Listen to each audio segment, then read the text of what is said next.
Assalamualaikum warahmatullahi wabarakatuh. Salam Waalaikumsalam sejahtera, warahmatullahi wabarakatuh. salam sastra, salam bahasa, dan salam budaya. Yang terhormat, Profesor Dr. Amani Burhanuddin Umar Lubis, LCMA, selaku Rektor UIN Syarif Hidayatullah Jakarta, beserta jajarannya. Yang kami hormati, Dr. Sururin MAG, selaku Dekan Fakultas Ilmu Tarbiyah dan Keguruan UIN Syarif Hidayatullah Jakarta beserta jajarannya. Yang kami hormati, Dr. Makyun Subuki M.Hum, selaku Ketua Program Studi Pendidikan Bahasa dan Sastra Indonesia UIN Syarif Hidayatullah Jakarta beserta jajarannya.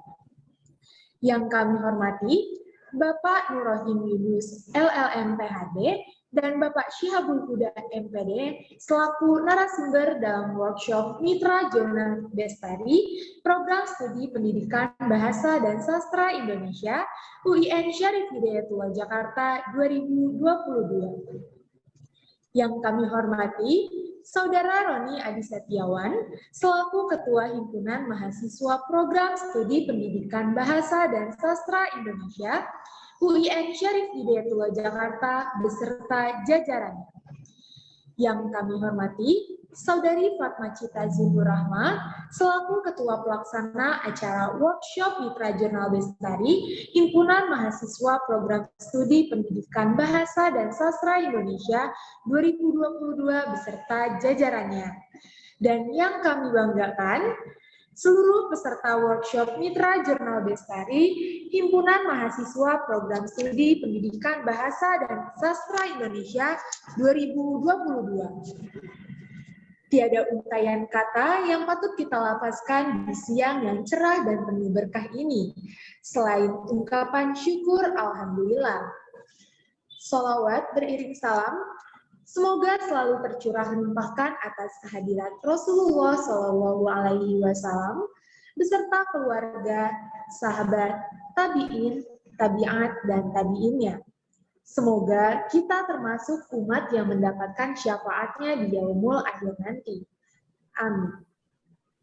Pepatah mengatakan, tak kenal maka tak sayang. Maka dari itu, izinkan saya memperkenalkan diri. Nama saya Eli Susilawati, selaku pembawa acara yang akan memandu jalannya acara workshop Mitra Jurnal Bestari yang diselenggarakan oleh HMPS PBSI UIN Syarif Hidayatullah Jakarta.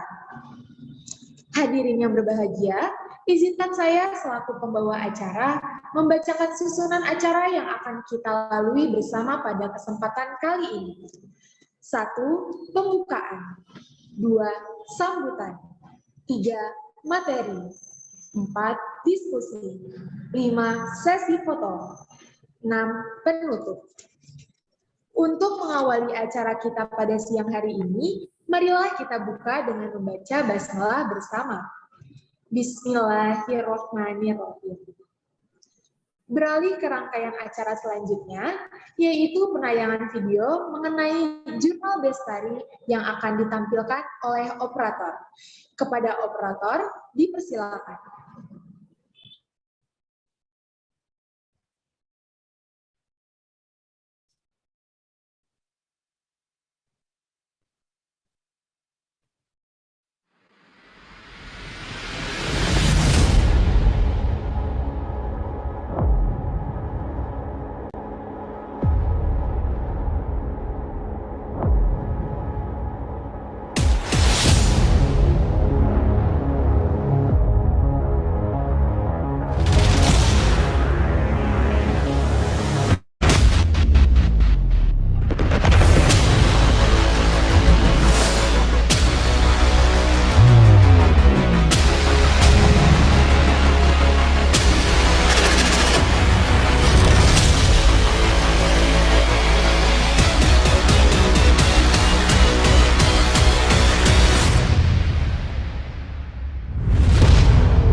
Terima kasih, operator.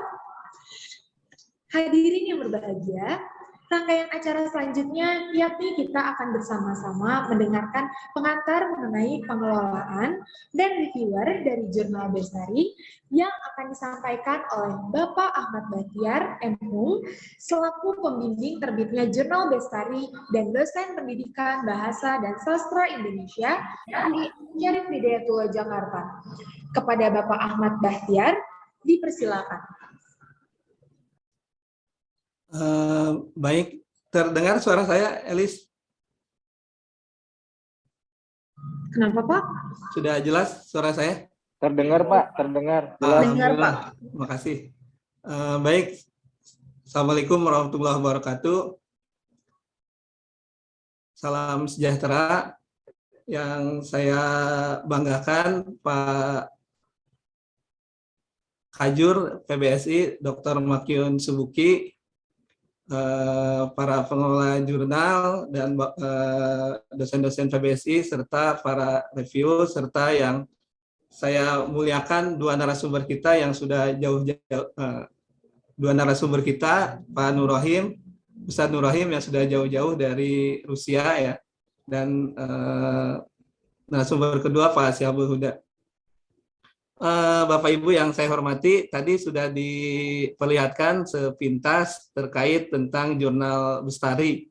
Jadi jurnal ini diterbitkan oleh HMPS, PBSI, dan mungkin kalau di UIN ini adalah jurnal HMPS pertama yang jurnal yang diterbitkan pertama oleh HMPS. Meskipun di beberapa fakultas mungkin ada juga jurnal mahasiswa, tapi tidak murni oleh mahasiswa.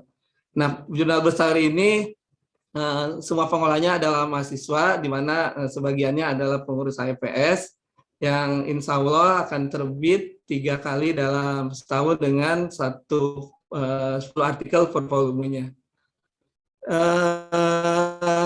Tadi pengelolanya sudah dikenalkan lewat video, ada Fatma Cita, kemudian ada para redaksinya, Elis, Naswa, kemudian ada Okta dan Selfie, di mana semuanya merupakan semester 3 dan 5, dan masing-masing memiliki tugas masing-masing. Jadi ada yang bagian pembelajaran, nanti Elis, nanti Bapak Ibu yang review mungkin akan bekerjasama. Kemudian ada Okta yang akan memegang sastranya, dan Selfie yang memegang linguistik, serta Naswa BIPA. Jadi ada 4 bidang yang juga masing-masing bidang dipegang oleh satu mitra, oleh para editornya. Kemudian ada Aida dan Rania yang merupakan asisten to editornya yang akan membantu dalam OJS serta publikasi lainnya. Nah, yang saya undang di sini selain para dosen yang juga adalah para pengelola jurnal dialektika yang merupakan jurnal PBSI yang sudah Sinta 3. Di sini ada Bu Nuriani, Fimred sebelumnya, dan ada saya lihat ada Bu Novi ya, Bu Novi yang juga editor di dialektika, dan beberapa dosen lainnya.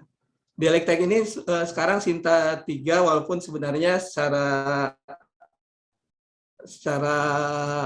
SDM dan dampaknya itu sebenarnya sangat luar biasa ya. Saya tadi cek terakhir itu kunjungan uniknya itu sudah 160, sedangkan untuk akreditasi itu kan hanya 50, artinya poin tertinggi ya. Kemudian dampak citasinya juga sangat 60, padahal poin tertingginya itu 30, artinya sebenarnya jurnal ini memiliki potensi untuk bisa terus berkembang mencapai Sinta 2 atau mungkin Sinta 1. Pengurus sekarang Ibu Dida yang kebetulan belum bisa hadir.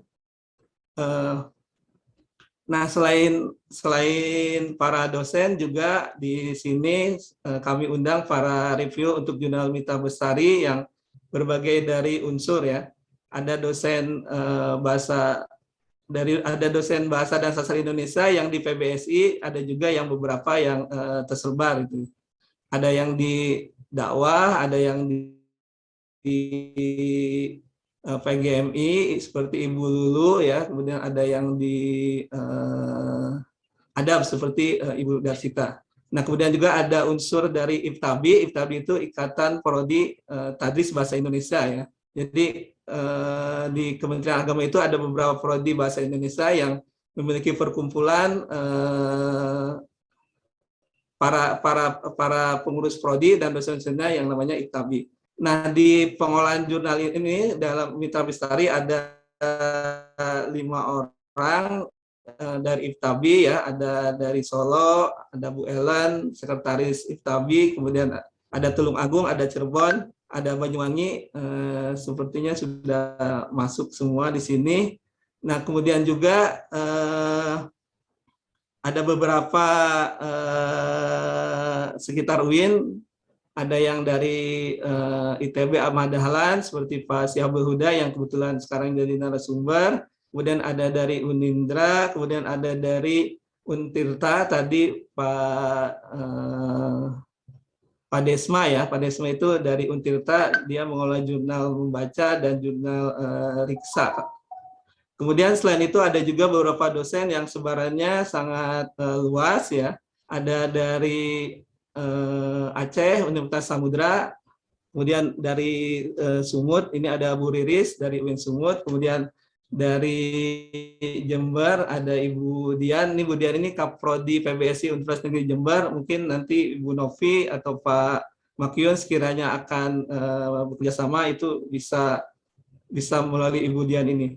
Kemudian ada dari Madiun, dari UNIFMA, kemudian dari Indonesia Tengahnya ada dari Universitas Samratulangi, kemudian ada dari UIN Manado, dan ada juga Universitas Negeri Manado.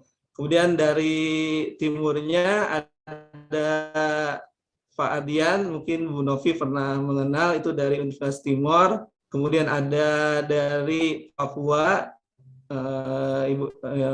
Ibu Widayakti, kemudian ada juga dari Lombok, Pak Afwan, Mas Alvan. Mas Alvan itu dari Universitas Hamjawadi yang kebetulan dia punya semacam penerbitan jurnal yang di luar kampus dan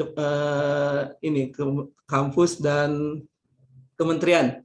Jadi selama ini jurnal itu dikelola oleh kampus, oleh kementerian dan oleh asosiasi profesi. Nah, Mas Alvan itu mencoba membuat jurnal di luar itu gitu ya.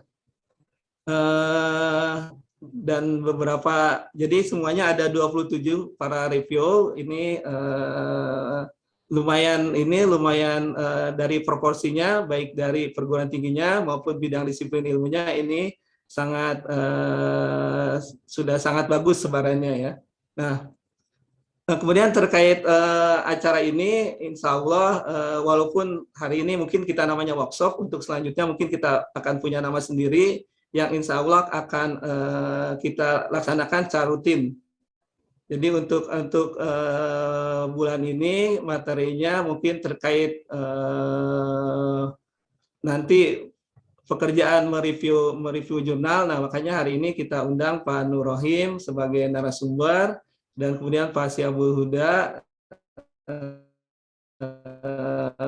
sebagai narasumber juga. Dan saya sudah melakukan survei lewat link kemarin itu bahwa ada pertanyaan materi apa saja yang akan disampaikan gitu ya untuk Bapak Ibu. Nah, untuk selanjutnya mungkin berdasarkan survei itu yang kedua itu pengelolaan jurnal insya Allah akan dilaksanakan bulan depan. Kemudian kebetulan Pak Nida, Kang Nida, mungkin dosen-dosen UIN sudah kenal Pak Nida itu salah satu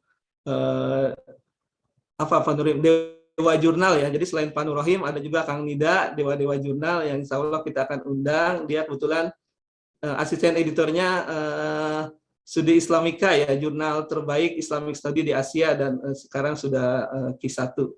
Insya Allah bulan depan akan memberikan materinya terkait pengolahan jurnal. Kemudian selanjutnya berdasarkan angket itu penulisan artikel jurnal, akreditasi jurnal dan banyak lain. Saya kira itu perkenalan terkait jurnal Bestari, para reviewnya dan agenda kita selanjutnya ya. Jadi yang jelas ini sebagai bentuk kegiatan untuk sama-sama belajar Makanya saya undang sebanyak mungkin, walaupun ini sifatnya masih internal ya, jadi hanya untuk para review saja, karena ini sebagai apresiasi. Jadi sebelumnya saya minta maaf kalau kepada para mitra bestari, saat untuk meminta mitra bestari itu saya bilang bahwa sebagai mitra bestari, mungkin Pak Nur Rohim tahu banget ya, bahwa mitra bestari atau orang yang dijurnal itu para original, itu ya, orang gila jurnal, jadi tidak ada apresiasi selain SK yang kata Pak Nuril tadi sangat membelenggu ya, karena kalau udah ada SK berarti siap diatur oleh dekan, padahal orang jurnal itu harusnya independen gitu ya. Selain SK mungkin kami akan memberikan ya paling sertifikat, dan satu lagi semacam workshop ini gitu ya. Jadi workshop ini selain untuk sarana belajar juga sarana sebagai apresiasi kami terhadap bantuan Bapak Ibu dalam mereview artikel-artikel kami. Itu saja bentuk perkenalannya dari saya. Mohon maaf kalau yang tidak sempat saya sebut satu-satu, karena saya lihat sudah makin penuh Zoom di depan saya. Terima kasih sebelumnya atas kehadirannya, atas kesempatannya untuk bisa hadir dan untuk siap menjadi mitra bestari di jurnal kami. Itu saja, terima kasih. Assalamualaikum warahmatullahi wabarakatuh. Waalaikumsalam warahmatullahi wabarakatuh. Terima kasih Bapak Ahmad Bahtiar atas pengantar mengenai jurnal bestari. Berikutnya adalah pemaparan materi oleh narasumber luar biasa kini telah hadir bersama kita pada siang ini, yakni Bapak Nur Rohim Yunus LLM PhD selaku editor insif Sita Hukum Jurnal Sinta 2 Terindeks WOS, dan Bapak Syihabul Huda MPD selaku reviewer Jurnal Akreditasi dan Mendeley Advisory. Sesi penyampaian materi pada kesempatan kali ini akan dimoderatori oleh Saudari Fatma Cita. Sebelum itu, saya akan memperkenalkan moderator kita pada kesempatan kali ini. Fatma merupakan salah satu mahasiswa semester 5 Pendidikan Bahasa dan Sastra Indonesia UIN Syarif Hidayatullah Jakarta. Fatma adalah duta bahasa Banten sekaligus editor di jurnal bestari MPS PBSI. Baik, kepada saya. Baik, terima kasih kepada Saudari Elis. Selanjutnya saya ingin menyapa terlebih dahulu narasumber yang telah hadir pada siang hari ini. Selamat siang Pak Syihabul Huda dan Pak Nur Rohim Yunus. Ya, selamat siang Mbak Fatma. Selamat siang Apa Mbak kabar Fatma. Pak Syihabul Huda dan sebuah kesempatan berharga bagi saya disandingkan dengan narasumber yang luar narasumber, melainkan juga hadirin peserta workshop pada siang hari ini. Baiklah, saya akan membacakan sedikit CV dari Pak Nur Rohim. Pak Nur Rohim Yunus lahir pada tanggal 16 April tahun 1979. Pendidikan terakhirnya strata 3. Mohon maaf kalau ada kesalahan dalam penyebutan, Pak. Gosudarstvenny Universitet Upravlenia Moskow, Rusia. Mohon maaf kalau ada salah penyebutan. Jurusan Constitutional Law. Pelatihan profesional terakhirnya pada tahun 2018, pelatihan mediator oleh Badan Penasihat Pembinaan dan Pelestarian Perkawinan BP4. Pengalaman mengajar beliau, terakhir ilmu negara S1 UIN FSH, jurusan ilmu hukum. Kemudian produk bahan ajar beliau, terakhir pengantar hukum Indonesia, S1 media non-cetak. Pengalaman penelitiannya juga sudah banyak sekali, terakhir pada tahun 2016, pola referendum dalam pemilu kada serentak 2016, karya tulis ilmiah terakhir 2016, hukum pemerintahan desa bersama Muhammad Isar, Helmi, penerbitnya Posko-Legnas UIN Jakarta, dan lain-lain. Masih banyak sekali prestasi dari Pak Nur Rohim Yunus. Selanjutnya, saya akan membacakan sedikit CV dari Pak Syihabul Huda. Lahir di Jakarta 17 November 1989. Beliau merupakan kakak tingkat saya berarti ya, alumni di PBSI UIN Jakarta. selesai pada tahun 2013, kemudian melanjutkan pendidikan S2 di Universitas Negeri Jakarta tahun 2016. Tercatat sebagai dosen home base di ITB Ahmad Dahlan sejak 2016 sampai saat ini. Selain itu, beliau juga mengajar di UIN Syafriatullah Jakarta dan UPN Veteran Jakarta. Tercatat sebagai reviewer dan editor di jurnal nasional, aktif di lembaga research Synergy Foundation sebagai reviewer, memiliki beberapa karya tulis, di antaranya buku ajar, Khazanah Bahasa Memaknai Bahasa Indonesia dengan Baik dan Benar, Estetika Berbahasa, karya fiksi novel berjudul Saleh pada tahun 2017, antologi puisi dengan judul Tentang Masjid. Selain itu, beliau juga menjadi anggota HEBII, IPTABI, ADI, dan PPJB SIP. Pak Syihabul Huda juga merupakan Mendeley Advisor dari Indonesia. Selain itu, beliau aktif menulis di jurnal nasional dan internasional. Masya Allah, hanya membaca, padahal baru saja membaca riwayat hidup kedua narasumber pada hari ini sudah, sepertinya Pak Abah tidak salah memberikan saran untuk menjadikan kedua narasumber pada hari ini bagi kami pengelola Jurnal Bestari. Untuk itu, kepada kedua narasumber, saya persilakan terlebih dahulu, apakah ingin Pak Syihabul Huda atau Pak Nur Rohim dulu? Pak Nur Rohim terlebih dahulu, Mbak Fatma. Baik, kepada Pak Nur Rohim, sekian jauh. Terima kasih Pak Nur Rohim. Selanjutnya saya persilakan kepada Pak Nur Rohim untuk menyampaikan materi. Ya, baik. Semoga lancar sinyalnya ya. Nah, dipersilakan oleh Mas Syihab duluan, nggak apa-apa seduluan. Ya. Nanti disempurnakan dan sangat sempurna oleh narasumber kita yang kedua. Ya, Assalamualaikum warahmatullahi wabarakatuh. Suaranya jelas ya, nanti kalau tidak jelas, Fatma nanti silakan di komen aja.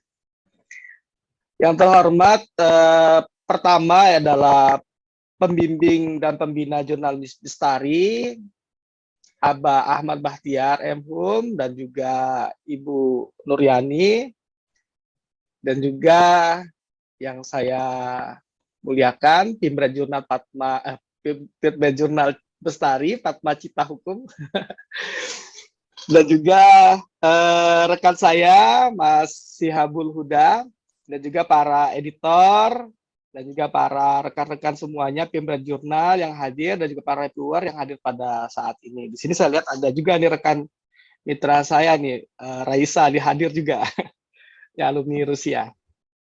Jangan ngomong Rusia ya, Pak. Ya, Pak Rohim. Ya,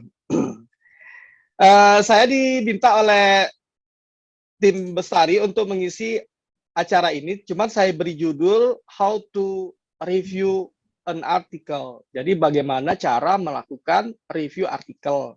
Ya. Cuma memang saya juga harus memahami bagaimana jurnal Bestari dan juga bagaimana main scope-nya. Dan saya lihat juga memang masih baru, jurnalnya masih kosong. Akhirnya saya kira-kira aja dengan melihat dari nama Jurnal Bestari itu sebagai jurnal yang bau-bau sosial, dan kita orang hukum juga memang hukum juga ada orang sosial, maka tidak jauh beda pastinya cara metodenya, cara menulisnya. Kalau misalnya diminta untuk melakukan review, misalnya mengisi acara di jurnal sains, mungkin agak susah karena berbeda aliran kitanya. Jadi jangan sampai kemudian mengajari hal yang lain gitu ya. Tapi di sini sebenarnya juga saya niatkan juga adalah untuk berbagi ilmu dan juga sharing, dan juga saya juga belajar nanti dengan teman-teman semuanya, karena saya sebenarnya bukan reviewer seperti teman-teman lainnya ya. Jadi kalau reviewer sejati itu adalah ketika dia hobi melakukan review artikel, kemudian dikoleksi reviewnya di publonnya gitu. Kalau saya baru niat aja, masih sibuk belajar karena masih kuliah.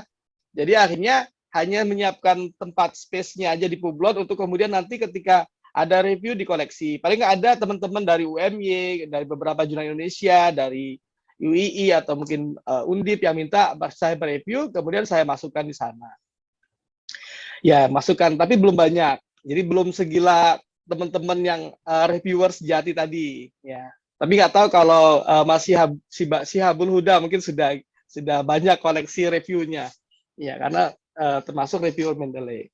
Saya lebih banyak fokus sebenarnya di dalam pengelolaan jurnalnya. Jadi saya sebagai chief editor jurnal Cita Hukum, kemudian juga membina beberapa jurnal, termasuk juga beberapa jurnal di luar. Kalau di dalam itu ada jurnal Salam, kemudian jurnal Legal Research, kemudian Satreh, kemudian Adalah.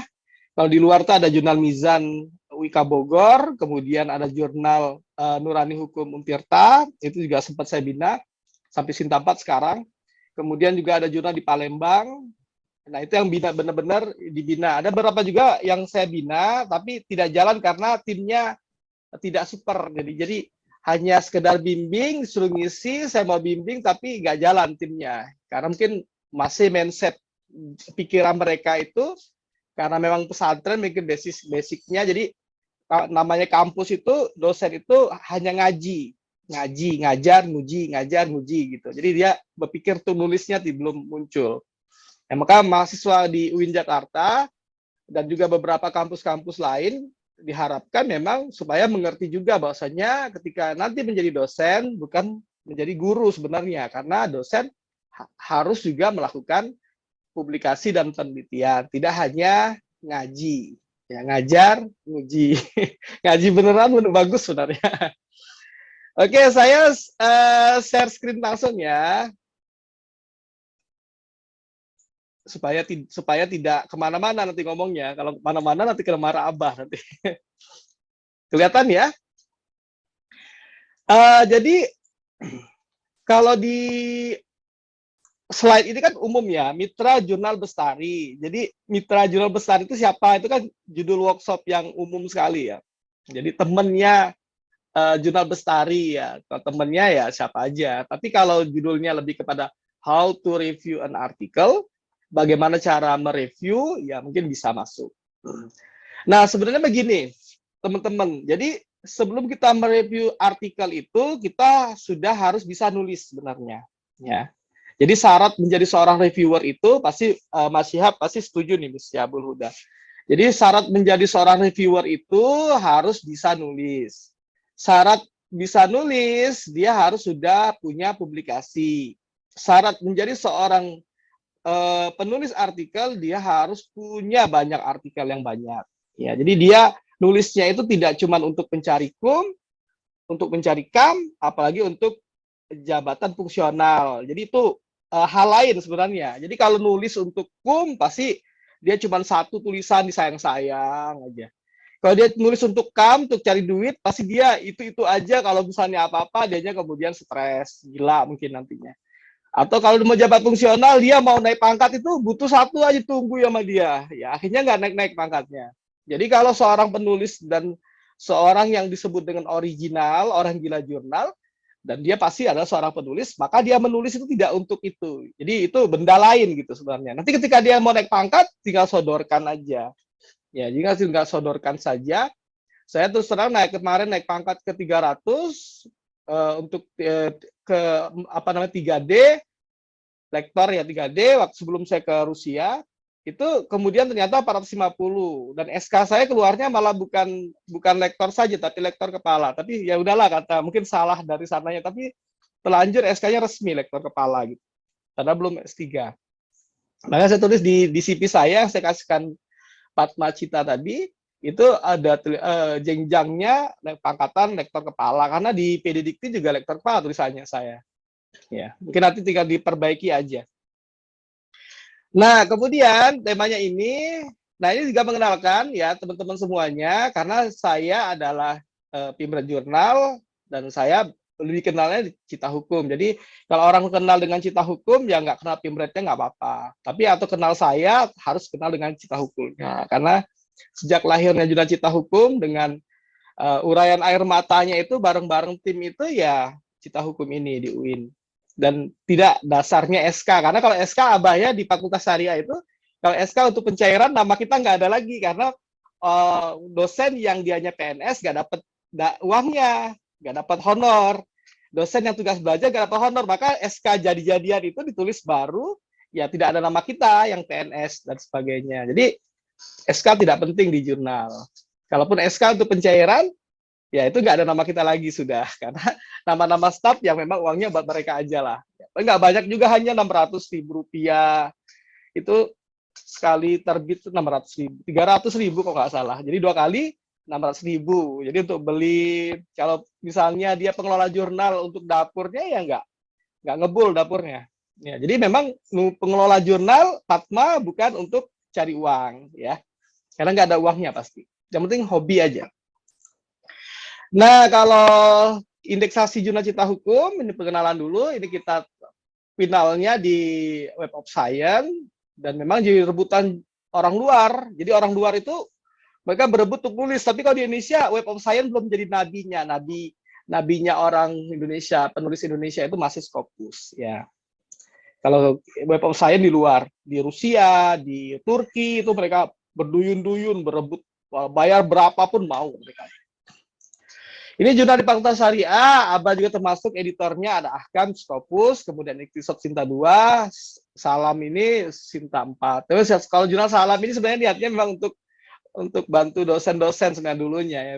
Digagas oleh Prof. Amin, namanya jurnal Budaya Syar'i, kemudian oleh dekan baru Pak JM diganti menjadi jurnal Salam. Salam itu Darussalam, Gontor sebenarnya, Salam. Karena saya alumni Gontor, kata beliau Pak JM sama-sama dengan saya orang Gontor, udah namanya Salam aja, atau Darussalam aja. Salam aja lah, saya bilang, jangan Darussalam, nanti ketahuan bener namanya, nama alma mater kita. Akhirnya ganti namanya Salam. Cuman mikir-mikir lagi, Salam, jurnal sosial budaya, dia membesarkan sosial budayanya. Covernya ganti putih biru merah karena bau-bau Rusia, kan bendera Rusia putih biru merah, ya. Tapi sekarang banyak juga yang nulis di sana. Nah, kemudian di jurnal Cipta Hukum saya membangun tim super timnya. Jadi super tim kayak boy-boy ini nih, Fatma ini. Jadi editornya nih teman-teman ini yang kemudian yang bekerja, yang berpikir, yang kemudian ikut mencurahkan hatinya, ya. Nanti bisa tuh Fatma, tapi jangan ajak Abah butuh ya. Jangan diajak Abahnya, karena Abah seperti penasehat. Jadi Fatma di depan gitu, nanti kanan kirinya ada siapa, kiri ada siapa gitu. Dan kalau bisa tuh cewek aja semuanya, Sri Kandi aja. Jadi kemana-mana enak. Kalau laki-laki semuanya. Jadi editorial timnya tuh kerja kelembur di misalnya Syahidain misalnya. Enak gitu, nggak ada hal lain. Kalaupun ada staff, ya staff aja, jangan diajak kerja lembur gitu. Staff ada, kita di jurnal Cipta Hukum ada staff mahasiswa, tapi bukan tim editorial timnya. Jadi penggawanya itu ya enaknya tuh sama gitu. Perempuan semua, Sri Kandi semuanya kan enak. Jadi kalau dapat hibah bantuan nih misalnya 60 juta, 100 juta, jalan-jalan misalnya ke Rusia atau ke Malaysia, dulu kita sebut ke Malaysia, enak tuh laki-laki semuanya kan. Jadi nggak ada suuzonnya. Nah, ini binaan jurnal Cipta Hukum, ya. Semoga nanti target saya pulang akreditasi semuanya nih. Jadi supaya teman-teman orang hukum itu tidak, dan syariah tidak bingungan nyari jurnal. Nah, ini saya sebelum masuk ke bongkar-bongkar artikel, ya, walaupun waktu saya nggak tahu nih berapa waktunya, jangan sampai saya habis waktunya Mas Syihab nanti. Jadi saya kenalkan dulu. Jadi tugas tim editor itu, Mbak Fatma Cita, itu pertama kita yang ini nih, teman-teman yang ada di sini nih ya, 5 orang ini misalnya. Itu tugas editor itu sebagai super tim. Ya. Tapi sebagai editor in chief itu jangan sampai hanya tidak tahu masalah. Jadi saya juga harus tahu bagaimana UJS, saya harus tahu bagaimana melakukan review, bagaimana mengindeks. Ya, jadi kalau editor in chief itu harus tahu semua permasalahan. Nah, jadi tugas editor ini itu di depan gerbang. Jadi kalau ada misalnya ini baru saya buat semalam ya Abah nih. Jadi salah ketik. Jadi tugasnya pertama menseleksi naskah. Naskah masuk, kita seleksi berkualitas atau tidak. Kemudian menjaga keberskalaan atau kesinambungan. Ini kan namanya jurnal ilmiah, berkala ilmiah. Berarti dianya harus komitmen. Kalau tadi di depan disampaikan oleh MC, dia terbit bulan Januari, bulan apalagi tuh, ada September ya, ada 3 kali. Berarti itu jaga tuh bulannya, jangan lewat. Ya, ini kita ini Cipta Hukum ini bulan Agustus harus terbit ini. Padahal saya sedang persiapan mau sidang sidang terbuka padahal. Tapi saya harus nggak mau harus memikirkan gimana caranya Agustus ini harus terbit gitu jurnal kita. Jadi kalau lewat ya kena marah nanti kita oleh saya dengan oleh Sinta. Kemudian menjaga konsistensi artikel, polanya bagaimana, sistematikanya bagaimana, itu dijaga. Bentuknya, layoutnya juga dijaga, hurufnya, ya hurufnya juga dijaga. Kemudian menjaga kualitas artikel. Kalau untuk awal-awal mungkin agak susah ya kalau Juna Brun Sinta itu untuk menerima naskah kualitas. Kadang-kadang naskah yang biasa aja kita edit, paksakan diedit supaya berkualitas, itu pun juga sudah maksimal, benar. Karena kita mengkualitaskan artikel orang itu ya sebatas kitanya aja, seperti kita membesarkan anak orang akan beda dengan membesarkan anak sendiri. Kemudian terakhir menjaga komitmen bersama tim atau super tim. Nah, ini menjaga hati ini. Jadi sebagai Abah sebagai pembinanya menjaga anak-anak didik ini supaya mereka kompak gitu. Ya. Fatma sebagai ketua leadernya harus bisa bersabar, berbesar hati, ngajak makan bareng, modali gitu misalnya. Ya. Itu super tim nantinya. Jadi psikologi mereka dijaga, setia kawan atas nama jurnal, setia kawan. Dan harus siap untuk mendelete yang tidak mau kerja. Ya, jadi kalau saya dulu awal-awal itu begitu mencari 5 orang ini kan nggak mudah. Ada yang masuk tapi dia nggak komitmen, delete aja. Ada masuk nggak mau komit, delete aja. SK-nya begitu tapi nggak penting SK kan, karena kita kerja bukan atas dasar SK. Jadi dulu begitu awal-awal sampai akhirnya dapatlah Izhar, kemudian Indra, Mara, Erwin itu yang bertahan. Ya, karena dijaga juga hatinya juga dijaga. Mau nikah dipikirkan, mau kerja nggak ada laptop dibelikan kan gitu. Ya, ya kan uangnya banyak kalau ada jurnal tadi. Uangnya hibah dan sebagainya. Kemudian sebelum menerbitkan jurnal, sepakati author guidance lainnya. Nah, kalau saya pakai Imrat style kitanya ya. Imrat. Jadi Imrat itu, jadi kalau sudah pakai, kalau non Imrat ya nggak apa-apa juga, nggak dosa. Karena mungkin ada metodologi yang lain ya dari teman-teman di Bis Bestari. Sepakati editornya timnya. Kalau ada pakai editor luar, tulis editor luarnya. Sepakati editorial board advisory-nya siapa, tunjuk beberapa reviewer. Reviewer itu berbeda dengan penasehat. Editorial board advisory-nya berbeda ya. Jadi kalau di sini kan Abah masuk di editorial board-nya, sedangkan kalau reviewernya itu di kolom lain. Ya. Selama ini kan kita kadang-kadang campur aduk. Kemudian, nah ini kalau kita di Jurnal Cita Hukum itu Imrat style. Jadi stop itu duduk itu pertama kali itu ngelihat artikel dia sudah ada ini nggak? Kalau nggak ada, delete, reject. Ya. Ada Imrat nggak? Imrat itu introduction, kemudian method, result, and discussion. Nah, baru nanti komposisinya dilihat. Gitu. Jadi ngelihat itu dulu aja. Oh, lihat ada. Oh, kalau nggak bagus ya langsung di reject. Kalau ini kan anak-anak mahasiswa, karena jurnal mahasiswa ya teman-temannya yang di depan aja bagian managing editornya nanti yang dia ngecek. Atau ada editor yang rajin dia, yang kemudian dia yang paling banyak ngecek artikel masuk. Ya. Kemudian hal penting artikel jurnal lain, ada kebaruan novelty, ada yang baru tidak. Ini sebelum reject. Ini dari editor ya. Editor ini kita review dari editor, belum masuk reviewernya. Ya. Jadi masih dari Fatma dan teman-temannya ini. Jadi tadi depan tadi. Jadi ada kebaruannya berbeda. Jadi dia melihatnya ini kalau misalnya normatif penyampaiannya apa adanya kayak buku itu misalnya kayak buku ajar, kadang-kadang nggak penting dijelaskan juga. Misalnya hukum, misalnya perlindungan konsumen dijelaskan bagaimana jual beli misalnya itu kan kalau buku iya bisa aja, tapi kalau artikel nggak boleh. Ya. Kemudian berbatas halaman, bagaimana dianya artikel itu sedikit tapi komprehensif, to the point. Ya, nanti kalau tidak sesuai dia bagaimana tugas editor tadi untuk kemudian mereject, menolak. Jangan diberikan kepada reviewer yang ecek-ecek. Jadi semua masuk kasih reviewer, semua masuk kasih reviewer, kasih reviewernya. Ini apa ini katanya? Bingung dianya. Ya, kalau bisa tuh bingungnya reviewer itu bukan bingung untuk melihat naskah sampah yang diterima, tapi bingungnya adalah melihat naskahnya bagus semua, dia bingung tuh apa nih sisi yang buruknya. Nah, itu baru karena sudah naskah yang sudah berkualitas diserahkan kepada reviewer. Tapi yang belum diinikan aja, ditolak oleh editor. Tugasnya review dari editor. Kemudian melakukan seleksi artikel tadi atau melakukan mereview artikel oleh editor juga dengan melihat bagus tidaknya. Jadi lihat literaturnya komprehensif atau tidak. Kalau kita jurnal digital hukum itu kalau nggak nyampe 15 artikel referensinya itu ditolak. Ya, kita nggak pakai pertimbangan. Apa itu ada bahasa Indonesia yang masuk? Ya, karena katanya jurnalnya bahasa Inggris dan bahasa Rusia. Ada jurnal masuk, langsung reject. Mau bagus, mau enggak, reject aja kalau usah dibaca. Udah tahu Benskop kita, ketentuan guidance-nya harus berbahasa Inggris. Dia ngasih artikel bahasa Indonesia, udah tolak. Bukan saya nolak, kadang-kadang IMAS jurnal.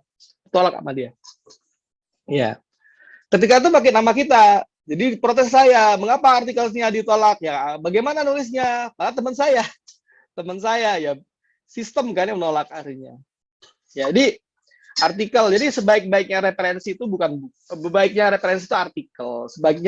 Sebaik-baiknya artikel itu adalah artikel yang terindeks di Scopus. Jadi kalau merujuk download aja dari JSTOR atau dari atau dari langsung ke Scopusnya untuk mendownload dan dirujuk. Nah, kemudian jadi nanti teman-teman editor ini yang melakukan review cek literaturnya, referensinya berapa, ada nggak referensinya. Kalau footnote kan kelihatan tuh setiap halaman ada footnote-nya. Kalau nggak ada, kalau body note nanti dalam setiap badannya itu ada nggak referensinya. Kalau nggak ada, tolak aja. Jadi jangan sebelum dikasihkan kepada reviewer. Jadi review awal.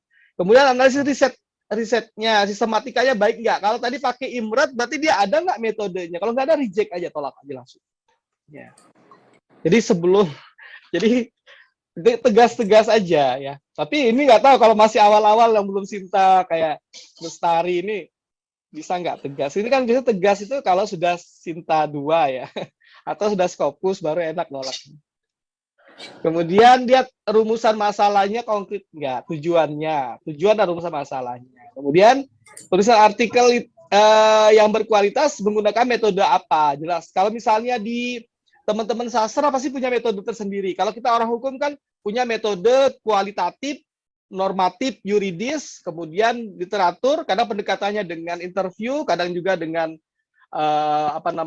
dengan analisis data dan sebagainya, kan begitu. Nah, kalau dilihat, oh tidak nih, nggak masuk dianya. Kemudian mencantumkan data yang valid dan benar. Kalau misalnya dianya mencantumkannya datanya hanya Kopas, itu pun juga dari Blogspot, ya nggak usah, langsung tolak aja. Nah, itu tugas review dari editor. Nah, ini kalau kita lihat artikel, itu ada unsur utamanya ya, judulnya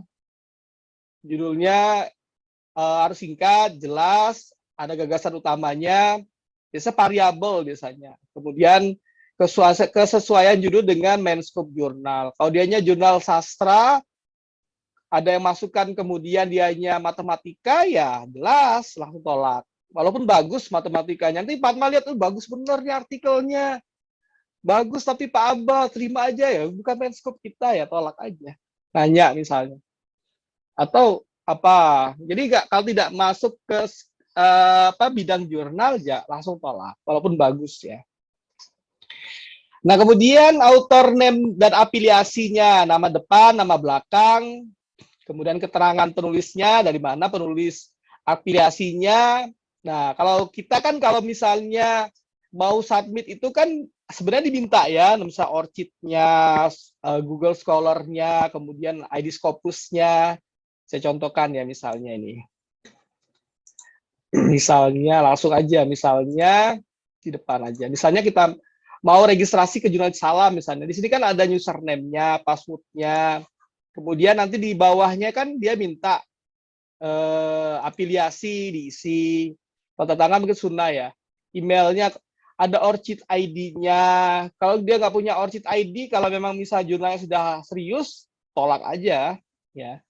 Kemudian URL-nya ini kan Google Scholar, atau kalau dianya belum sudah punya Scopus, berarti kan website dari Scopus-nya. Nanti itu kan faedahnya nanti untuk untuk jurnal kita, ya begitu. Jadi dia kitanya menentukan hal-hal tadi, data-datanya. Kalau namanya sendirian, misalnya hanya Bahtiar saja, misalnya berarti 2 kali. Kalau Ahmad Bahtiar berarti Ahmad Bahtiar. Dan nama belakang nggak boleh disingkat. Misalnya Nur Rohim Yunus, Yunusnya nggak boleh disingkat. Ya, kalau NR boleh. Namanya 3, berarti Nur, Rohim, Yunus, berarti Rohimnya nama tengah. Kalau namanya banyak misalnya, Fatma, Cipta, Hukum, Bestari misalnya. Berarti kan ada 4 namanya. Maka nama terakhirnya Bestari itu nggak boleh disingkat sendiri di kolom pengisian nama. Baik lagi ke tadi ya, saya lupa mengapa ditutup. Jadi, mana tadi? Ini. Misalnya ini kan ada pengisian namanya. Namanya misalnya Fatma, di sini Fatma, kemudian nama belakangnya Fatma Cipta Hukum Bestari misalnya, berarti kan nama belakangnya Bestari, nggak boleh singkat, nggak boleh B aja nggak boleh. Nah, nama tengahnya berarti kumpulan Cipta Hukum, misalnya nama Fatma Jubaida Lestari Pratiwi, berarti kan nama belakangnya Pratiwi gitu, berarti nama depannya Fatma sendirian, Bestari sendirian. Tadi yang nama tengahnya tadi apa? Saya lupa. Jubaida Pratiwi tadi di tengahnya. Jadi banyak-banyakin tengahnya. Kalau 2 namanya hanya namanya Fatma saja berarti Fatma gitu. Ya. Nah, itu kalau misalnya jurnal kita sudah bagus, orang mengisinya nggak benar, uploadnya tolak aja. Ya. Jadi mumpung masih jadi orang jurnal tuh enaknya itu begitu Fatma. Jadi suka nolak. Ya. Kalau cewek kan suka nolak cowok, apa ya? Kalau kita enggak, kita siapapun kita tolak, mau dia rektor, mau dia profesor, kalau tulisannya karena namanya nggak ada, jadi nama dia mau doktor, mau gelarnya sepanjang rantai kuda apapun misalnya, tapi kalau dia nulis namanya cuma Fatma Cita, ya Fatma Cita aja, nggak boleh doktor Fatma Cita, nggak boleh. Ya. Jadi di hadapan jurnal itu penulis itu sama. Ya. Maka dalam artikel itu nggak boleh sebenarnya ada gelar-gelar Bapak.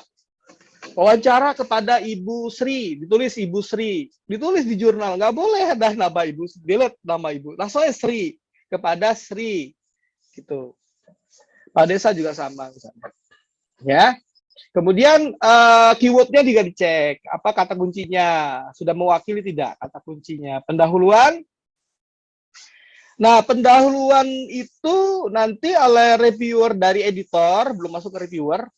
Jadi dia melihat literatur reviewnya, mencukupi enggak. Nah, kadang-kadang ini yang sudah masuk substansi ya, pendahuluan, metode, itu kadang-kadang teman-teman editor itu sudah agak kewalahan ya, karena agak mendalam. Ya udah silakan pada reviewer aja ya, sudah nggak apa-apa. Tapi kalau dia bisa menganalisis sementara, cek dulu kalau kita mungkin termasuk Abbas sebagai editor di Ahkam itu sudah juga melakukan review terdahulu sebelum diserahkan kepada reviewer yang sebenarnya. Ya.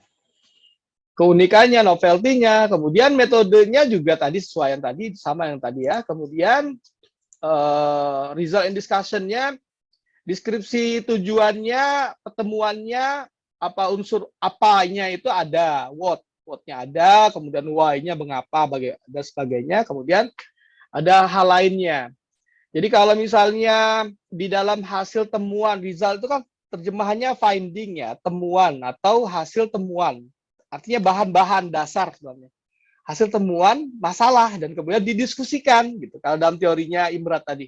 Jadi hasil temuan tadi biasanya bersifat umum, kemudian bersifat kekhusus. Nah, what-nya ini, what and how, apa gitu, apa, bagaimana gitu. Ya. Nah itu bisa bersifat umum. Kalau misalnya tadi judulnya temanya adalah perlindungan konsumen, berarti kan lebih kepada hal-hal yang bersifat konsumen dulu. Apa itu konsumen? Nanti baru perlindungan umum dulu, baru masuk kepada kerucutnya kepada why, mengapa harus dilindungi. Nah, baru maksudnya why, mengapa. Nah, kalau conclusion simpulan, ini harus menjawab mirip dengan skripsi sebenarnya, tapi nggak tahu kalau di tarbiyah. Kalau di ilmu hukum kita buat rumusan masalah dibuat untuk kemudian nanti dan tujuan dibuat untuk kemudian dijawab di kesimpulan. Dan itu dianalisis dalam discussion, dalam diskusi. Nah, itu poinnya kalau misalnya ada A, B, C, D, E misalnya, atau 1, 2, 3, 4, 5, 6 misalnya, berarti 5, 6 itu adalah pembahasan diskusinya untuk masuk ke dalam jawaban rumusan masalah, analisisnya tadi. Dilihat itu nanti artikelnya. Kalau reviewer dikomentari. Nah, ini kalau kita editor ketika mereview nggak usah dikomentari, cek aja, baca, nggak ada tolak gitu aja. Begitu. Nah, tahapan review nanti jelasin nanti Mas Syihab.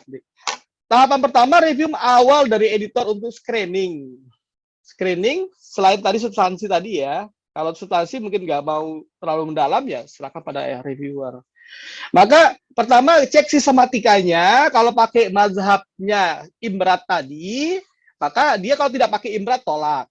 Ya, referensinya kalau misalnya ketentuannya 12 artikel dari jurnal, nggak ada tolak aja.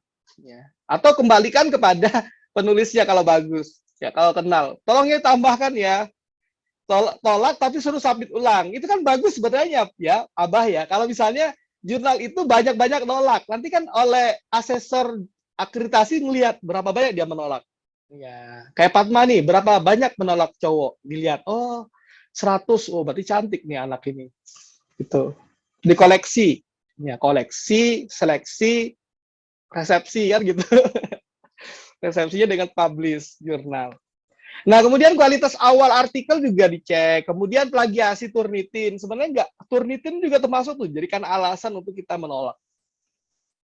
Turnitin juga dipegang. Kita kan punya di UIN Turnitin.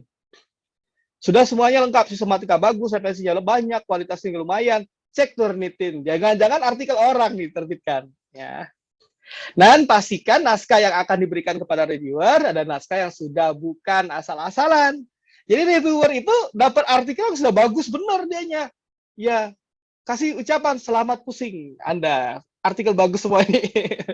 Nanti reviewernya dia akan lihat, oh bagus nih artikelnya. Paling dia jawabannya minor, mayor gitu. Nah, kemudian kita masuk kepada reviewer sebenarnya, teman-teman ya.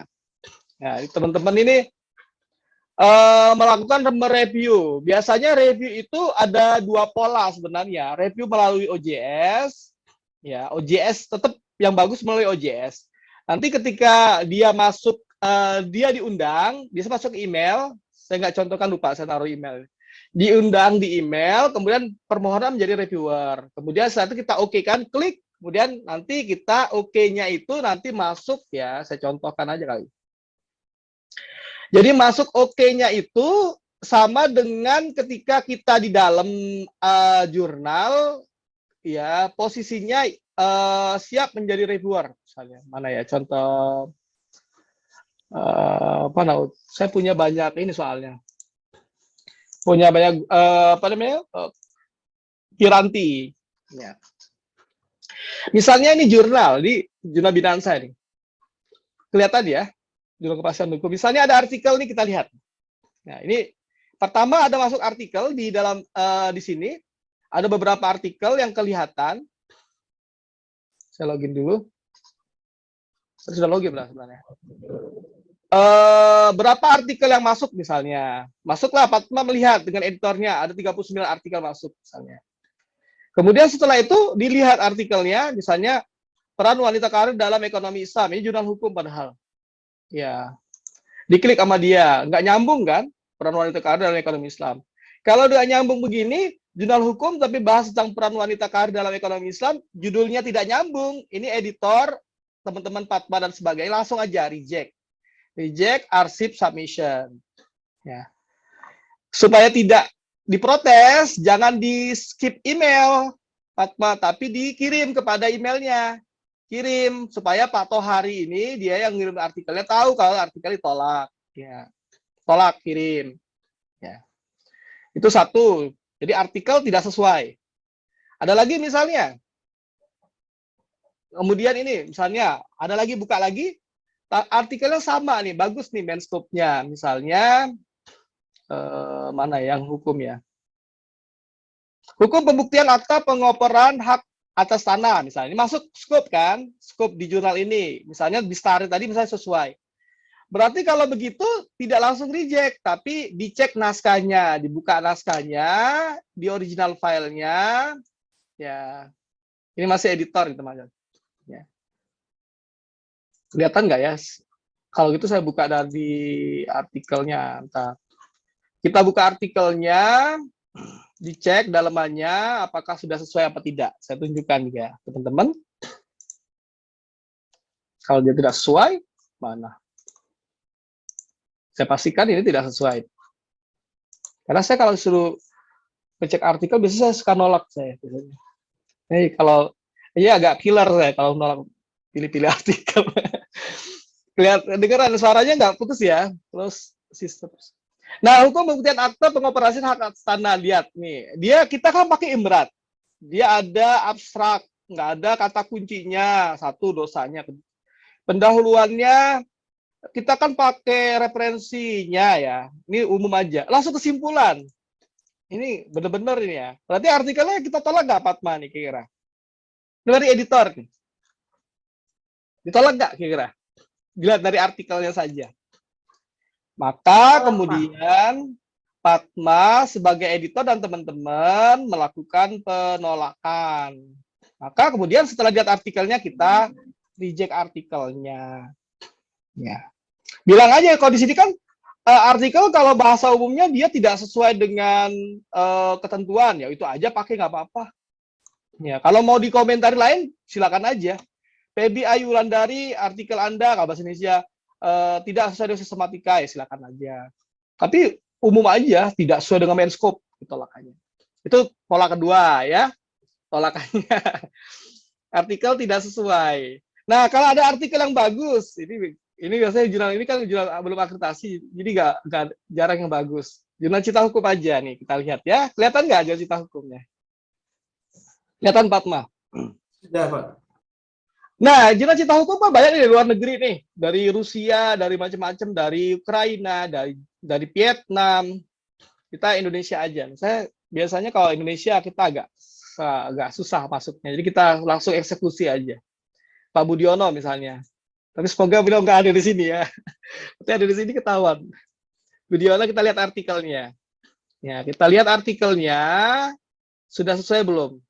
Namanya Budiono huruf kecil. Ini sudah salah. Artikelnya nggak ada di sini.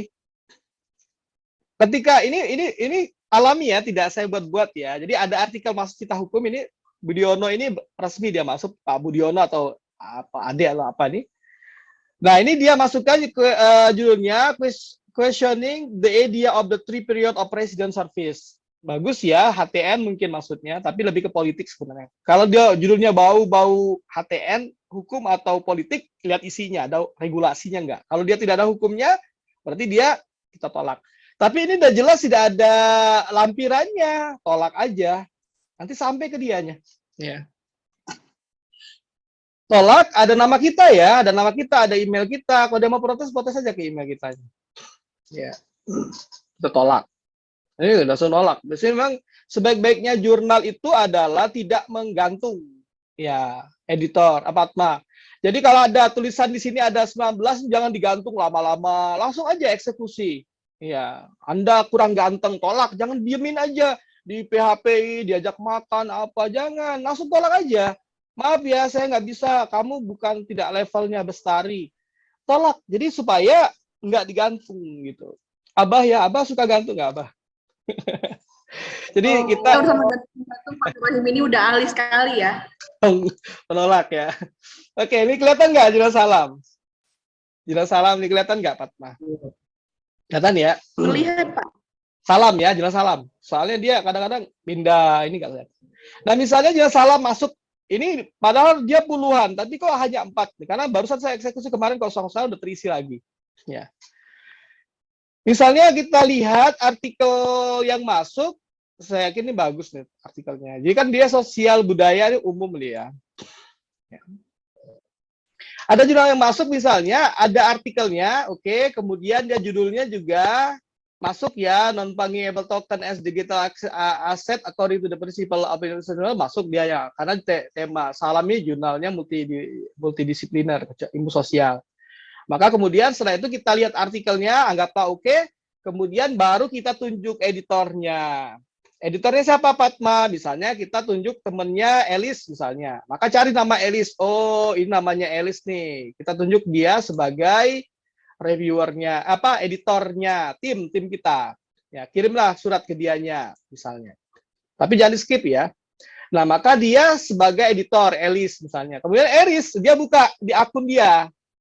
Dia diminta masuk email dia, diminta oleh Fatma, Anda sebagai editor. Maka kemudian di sini Elis membuka akun dia dan dia akan melihat seperti ini dan dia akan menunjuk reviewernya. Ya, maka ini anggaplah ini Elis nih. Elis sebagai editornya dia buka, dia menunjuk siapa reviewer yang pilih. Misalnya pertama Abah Batiar misalnya. Ditunjuklah namanya Abah Batiar Halan Taiban misalnya. Tunjuk misalnya. Ini ya nggak kelihatan saya. Oke, Anda sebagai reviewer satu, kedua misalnya jadi dua reviewer ya Elis ya sebagai dengan Fatma. Tentu saya Elis bisa ditunjuk sebagai editornya. Satu lagi misalnya Pina Nur Aisyah misalnya yang siap jadi reviewer dari jurnal mana. Nah, ketika sudah terpilih maka request ini pakai akunnya Elis tadi yang ditunjuk oleh Fatma sebagai editor, ditunjuk untuk Anda Pak Bahtiar menjadi reviewer. Maka kemudian setelah itu kita kirim ya, diklik send ya, masuk ke email dia. Masuk ke email dia, nanti dia akan baca. Nah, kemudian Bu Pina juga, misalnya Bu Pina diminta jadi reviewer. Kirim ke emailnya dan kemudian di sana nanti di email mereka nanti akan ada dapat email dan mereka akan langsung nge-link ke sini ke OJS ini, dia akan klik mau nggak will do the review apa tidak. Nanti dia akan klik ininya.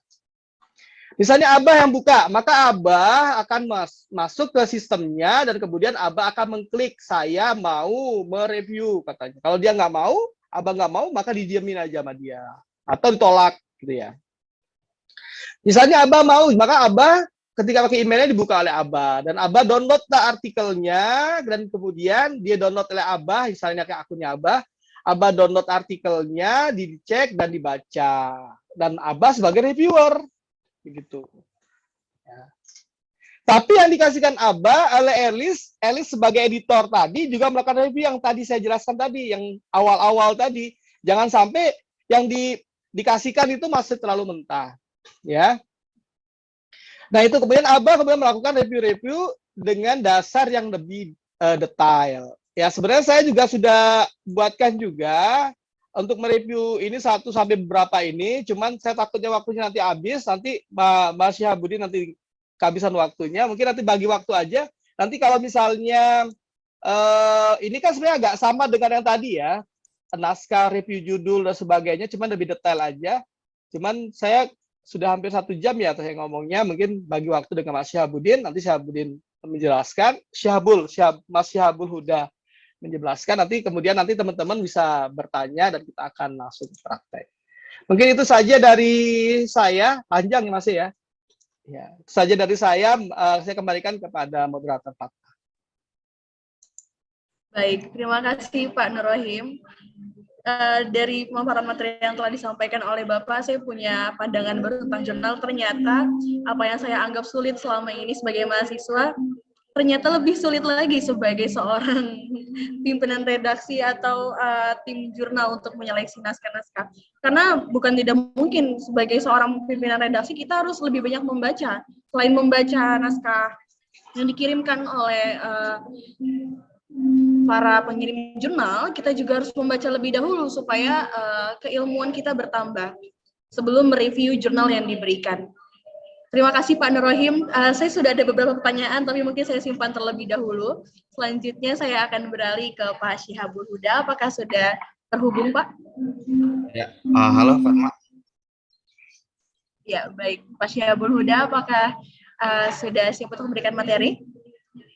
Ya, siap. Baik, untuk itu kepada Pak Syabul Huda saya persilakan. Assalamualaikum warahmatullahi wabarakatuh. Selamat sore Bapak Ibu semuanya. Waalaikumsalam.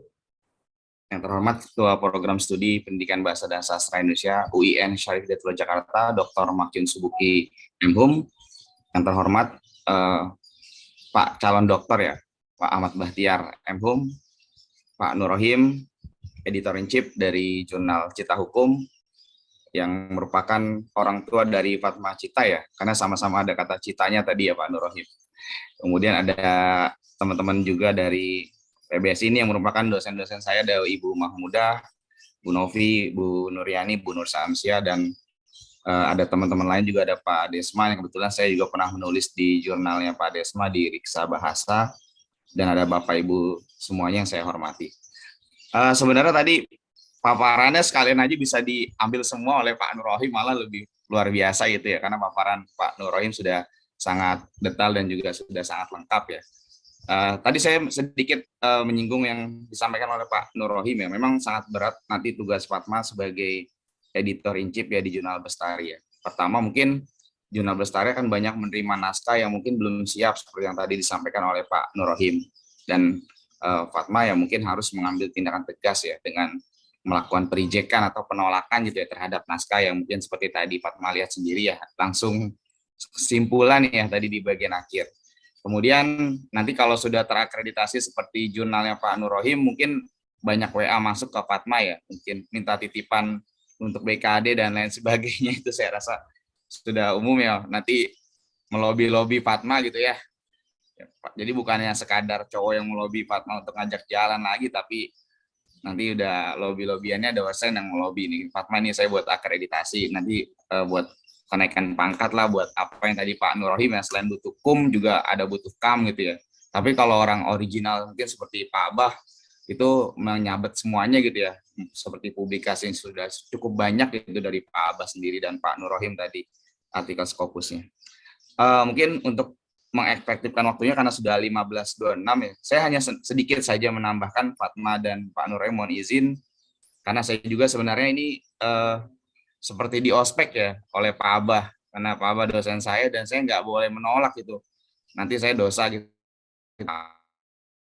Jadi apalagi ada Bu Nuryani dan lain sebagainya, saya takut gitu kalau saya menolak gitu. Harusnya Bu Nuryani, Pak Abah yang menyampaikan ini, itu bukannya saya gitu, karena yang lebih expert ya Pak Abah. Tapi nggak usah aneh-aneh, udah biarin. Tapi ini menggilkan ya. Iya Bu. Oke baik. Ini saya izin sebelumnya karena dari jurnal Bestari saya belum mendapatkan apa-apa ya, tadi seperti yang disampaikan oleh Pak Nur Rohim juga di awal, bahwa tadi Pak Abah sudah saya minta tolong pagi-pagi untuk submit ya, supaya nanti ada proses review yang mungkin bisa disampaikan sedikit ya. Tadi alhamdulillah oleh Pak Nur Rohim sedikit sebenarnya sudah disampaikan terkait dengan proses reviewnya gitu ya. Tapi ya mungkin karena saya di bagian OJS-nya, jadi Pak Nur Rohim nggak meneruskan. Padahal saya berharap diteruskan Pak, diteruskan. Jadi saya tidak perlu berbicara, cukup menutup ya, luar biasa paparannya dan assalamualaikum gitu ya. Nah, karena saya belum mendapatkan naskah, saya akhirnya izin dengan Ibu Nuryani untuk menggunakan akun Bu Nuryani ya. Jadi di sini adalah akun Bu Nuryani di Jurnal Penelitian Humaniora, dan kalau misalkan nanti ada artikel yang mau direview di sini maka akan masuk di bagian sini ya Fatma ya. Tapi kalau sudah berlalu gitu atau sudah kelewat maka kita bisa mengeceknya di bagian arsip gitu. Nah, misalnya saya pilih satu artikel, kalau nggak salah ini sebenarnya sampai September ya, 1 September 2022 diberikan tenggatnya oleh si pengelola jurnal gitu. Tapi kalau dicek di bagian metadata seperti yang tadi disampaikan oleh Pak Nur Rohim, kalau memang tidak ada teksnya gitu ya, baik itu misalkan diisi metadata ada daftar pustaka dan lain-lain sebagainya, bisa saja nanti kita tolak gitu Fatma ya, kalau memang sudah terakreditasi. Tapi kalau misalkan belum ya mungkin ada baiknya menghubungi penulisnya gitu. Nah tadi seperti yang disampaikan oleh Pak Nur Rohim juga, bahwa biasanya dari jurnalnya kan meminta kesediaan kita untuk bersedia atau enggak sih kita mereview gitu. Kalau memang bersedia maka kita akan mengklik di sini ya, kita akan mereview gitu. Tapi kalau misalkan kita belum mereview maka di sini tidak ada gitu berkasnya. Kayak saya nggak berani mereview. Saya takutnya nanti Bu Nuryani nggak bersedia gitu untuk mereview. Makanya saya nggak checklist gitu. Tapi kalau nanti sudah bersedia mereview, maka berkasnya akan masuk di sini, Fatma. Dan untuk reviewer dari Jurnal Bestari bisa langsung mereview di sini. Nah, kebetulan nanti saya juga ada OJS yang jurnal lainnya, tapi saya pergunakan OJS saya Bu Nuryani terlebih dahulu ya. Di sini misalkan yang tadi ya, ternyata memang kalau dari jurnal humaniora metadatanya tidak tersedia di sini ya di submission-nya gitu. Tapi untuk artikelnya ada di sini. Kalau memang dia memasukkan filenya, kalau sudah bersedia mereview maka ada filenya di sini. Kemudian untuk supplementarinya ada yang memasukkan, ada yang tidak gitu ya untuk file tambahan gitu. Tapi ada juga yang biasanya tidak diperlukan ya dia tidak akan masukkan. Kemudian untuk comment review di sini ada ya untuk komen review dari Bu Nuryani ya kalau memang ada, tapi kalau memang tidak ada ya maka tulisannya kosong di sini. Dan untuk tambahan editor di sini juga ada, biasanya masuk di bagian upload filesnya. Ini kolom yang sudah direview oleh Bu Nuryani. Tapi saya juga nggak berani ya, saya buka akun saya saja yang di jurnal Bahtera UNJ.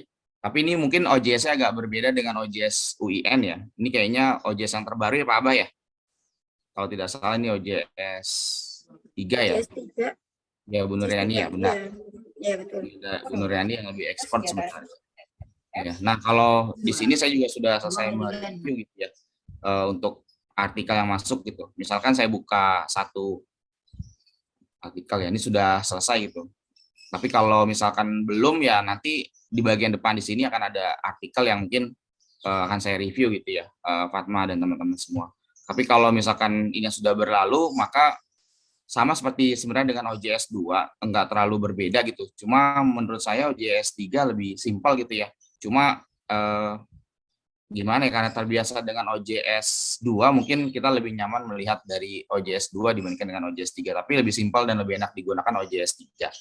Nah, sama seperti yang tadi sudah disampaikan oleh Pak Nur Rohim ya, kita juga memiliki batas waktu atau tenggat untuk mereview gitu. Jadi sebagai seorang reviewer, kalau sudah ditugaskan oleh editor dari jurnal apa gitu ya, maka kita jangan sampai melewati batas waktu mereviewnya. Nah, biasanya kalau di beberapa jurnal gitu ya, ada juga yang menggunakan model mengirimkan melalui email gitu ya. Jadi nanti si pengelola jurnalnya yang melakukan pemasukan hasil reviewernya gitu ya. Jadi dia memberikan form untuk review gitu ya, untuk form review yang kemudian diserahkan gitu ya kepada si reviewernya. Kemudian ini hasil review dari artikel dari jurnal tersebut kita serahkan kepada si pengelolanya gitu ya. Setelah kita serahkan, nanti ada juga form untuk penilaian reviewnya gitu ya. Itu juga kita serahkan dan nanti si pengelola jurnal tersebut yang akan memasukkan ke dalam akun OJS-nya. Nah, itu biasanya untuk mungkin dosen-dosen yang sudah agak sepuh dan senior gitu ya, biasanya diminta tolongnya melalui email. Kadang ada juga yang japri dulu melalui WhatsApp supaya dibuka emailnya gitu, karena di emailnya nggak dibuka-buka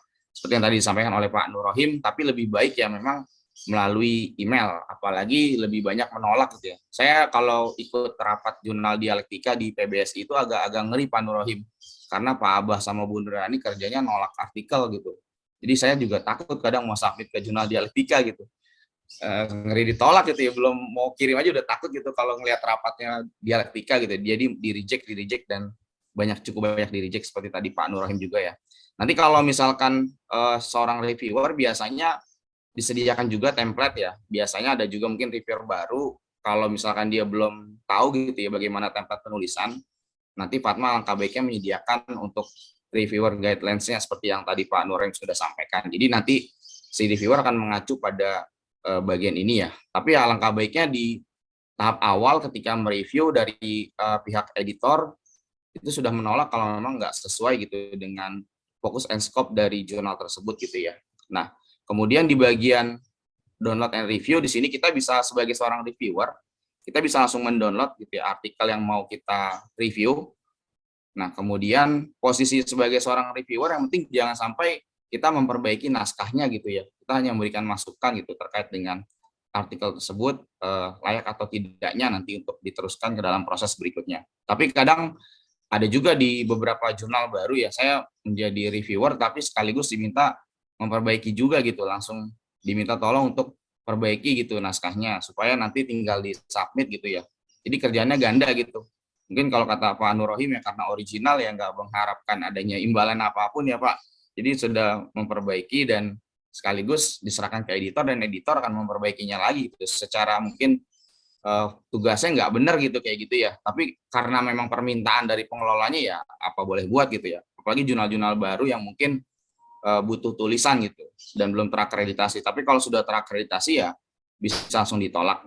Nah, di sini ada juga komen yang bisa kita masukkan sebagai seorang reviewer, sebagai masukan untuk penulisnya gitu ya. Dan ini terserah daripada si reviewernya. Kalau memang revisinya minor ya bisa langsung diperbaiki dan diberikan masukan singkat saja gitu. Tapi kalau mungkin revisinya mayor atau mungkin terkena indikasi plagiasi yang cukup tinggi, nanti mungkin Fatma pasang untuk hasil Turnitin ini berapa persentasenya gitu ya. Misalkan Fatma memasangnya 20%, ya berarti nggak boleh lebih dari 20% hasil uji Turnitinnya gitu. Jangan sampai nanti seperti kasus dialektika ya dulu ya di Bu Nuryani pernah terjadi kasus karena mungkin Turnitin juga belum banyak digunakan dan akhirnya ada penulis ya yang menggunakan artikel orang lain disubmit ke dialektika gitu.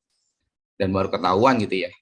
Kemudian di sini ini form yang disediakan oleh OJS-nya gitu. Tapi selain form OJS ini juga ada form lain gitu ya yang mungkin disediakan oleh si pengelola jurnal untuk memberikan penilaian gitu ya, terkait biasanya di dalamnya ada penilaian kebaruan gitu ya, bagaimana judulnya gitu sesuai enggak dengan isinya gitu ya, apakah sistematikanya sesuai dengan sistematika penulisan yang diminta atau gaya selingkung jurnal Bahtera misalkan sesuai atau tidak gitu ya.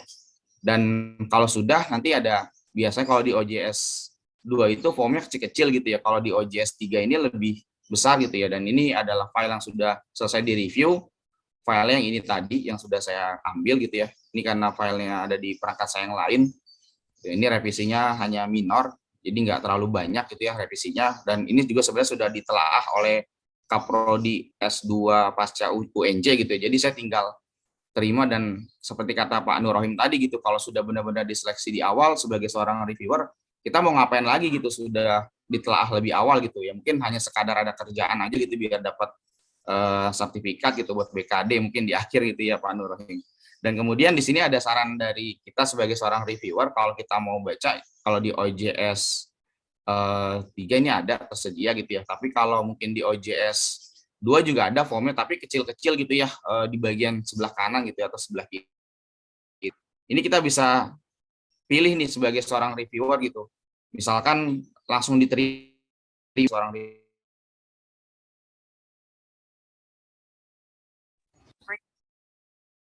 Suara saya hilang ya Fatma ya? Putus ya? Terdengar Pak, tapi tadi putus-putus. Oke, mohon maaf. Saya izin lanjut lagi. Nah, di bagian terakhir, kalau kita mereview, ini jangan lupa dipilih ya untuk rekomendasinya. Apakah artikelnya mau langsung kita terima, yaitu kalau langsung kita terima, kita akan memilih accept, ya langsung diterima. Tapi kalau mungkin mau direvisi, ya kita pilihnya yang revision required. Atau mau di-submit ulang gitu untuk di-review kembali, atau submit kemana saja gitu ya. Kalau artinya ini berarti ditolak secara halus gitu ya mungkin. Nah ini jadi berbagai macam lah pilihan sebagai seorang reviewer gitu. Tapi ya seperti yang tadi sudah disampaikan oleh Pak Nur Rohim ya.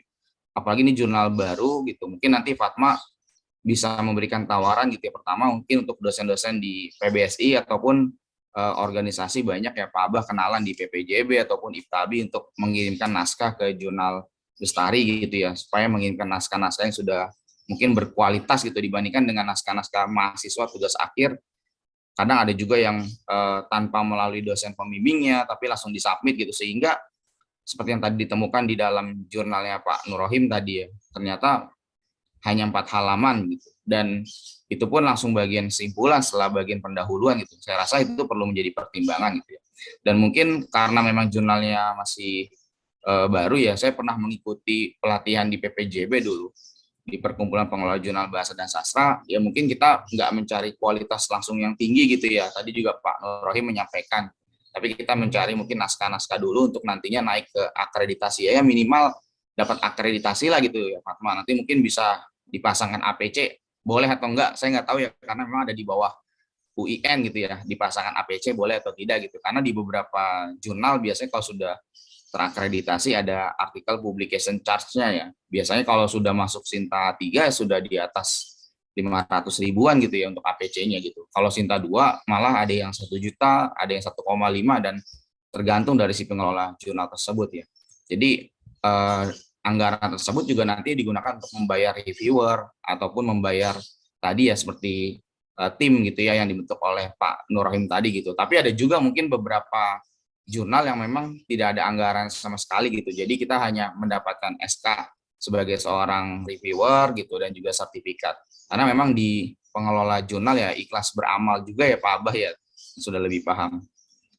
Mungkin tambahan saya itu saja Fatma, supaya nanti masih bisa cukup waktunya untuk berdiskusi karena sudah 15.39 ya Fatma ya. Karena kalau nggak salah agendanya sampai pukul 16.00 ya Fatma.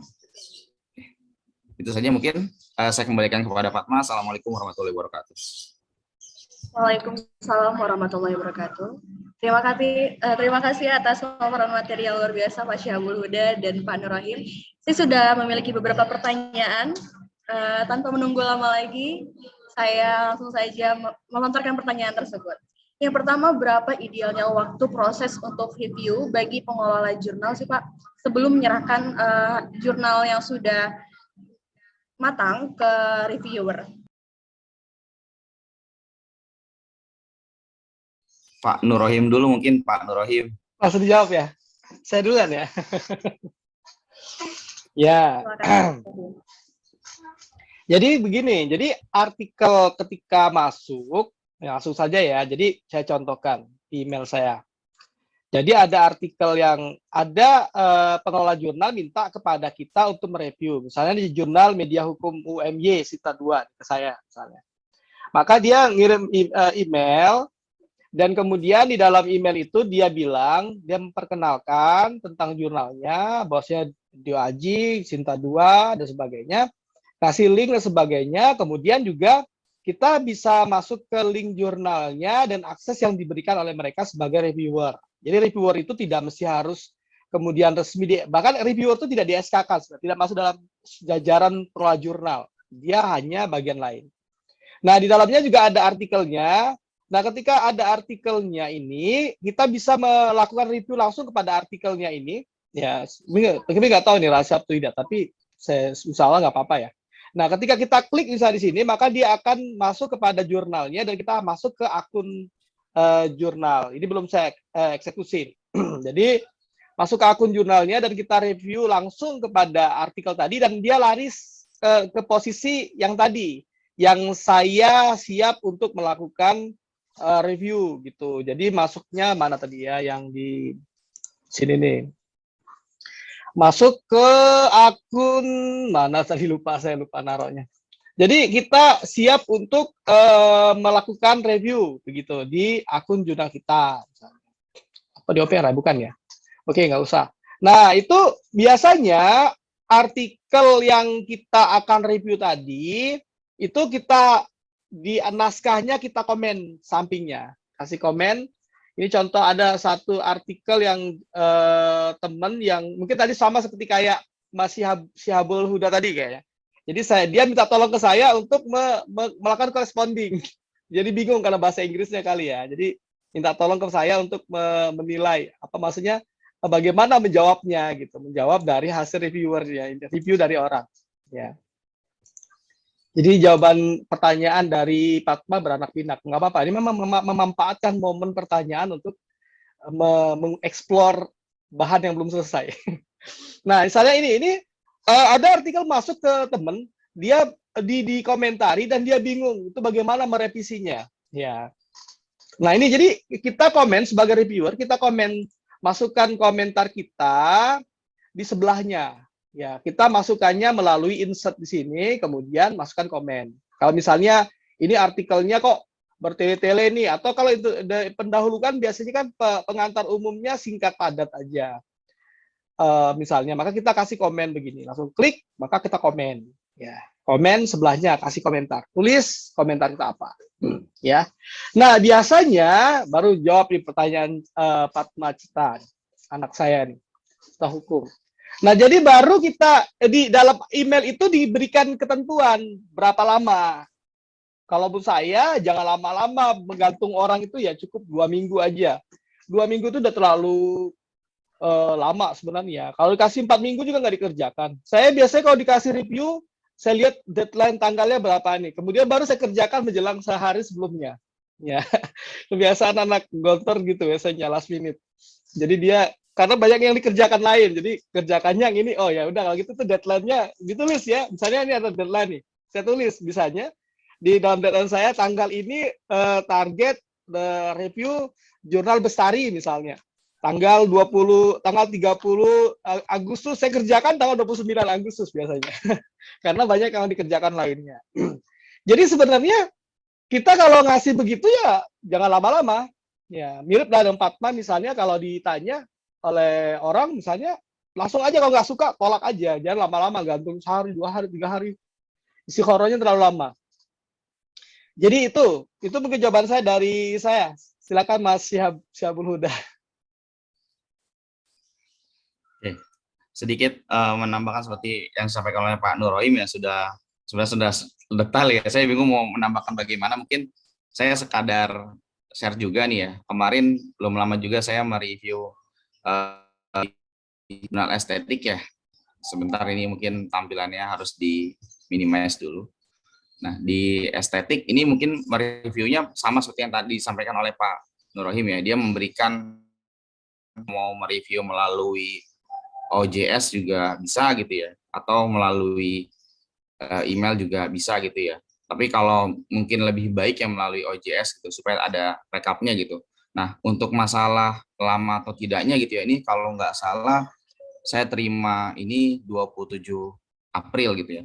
Dan diberikan tenggatnya itu sampai tanggal 11 Mei. Jadi kurang lebih seperti yang tadi disampaikan oleh Pak Nur Rohim ya, sekitar 2 mingguan lah, 2 mingguan lebih gitu ya untuk proses reviewnya gitu, tidak terlalu lama-lama gitu. Nah, ini tadi seperti yang saya sampaikan juga, biasanya ada juga di jurnal melalui OJS ini formnya yang sudah disediakan ya oleh si pengelola jurnal, dan ini bentuknya tentatif ya, itu tergantung dari si pengelola mau masukannya bagaimana gitu ya, hasil dari penelaahan seorang reviewernya gitu ya. Ini biasanya kalau misalkan kita meneliti di tahun 2022 ya sekarang gitu ya, kemudian kita submit ke suatu jurnal gitu, kemarin kalau nggak salah disampaikan juga oleh Bu Nur Samsiah ya, lalu waiting listnya gitu ya sangat lama gitu, sangat panjang gitu, dan akhirnya nanti baru terbit mungkin di tahun 2024 gitu ya. Nah, keterbaruan atau isu tulisan naskahnya sudah rendah gitu ya, atau out of date gitu ya. Misalkan pandemi saat ini mungkin masih ada gitu. Ya kita nulis di tahun 2022 mungkin masih efektif ya, tapi nanti di tahun 2024 atau 2025 mungkin kita punya isu lain ya, mungkin pembelajaran pasca pandemi. Atau sekarang sedang ramai MBKM gitu ya. Ada berbasis luaran gitu ya, project based learning gitu untuk pembelajaran gitu.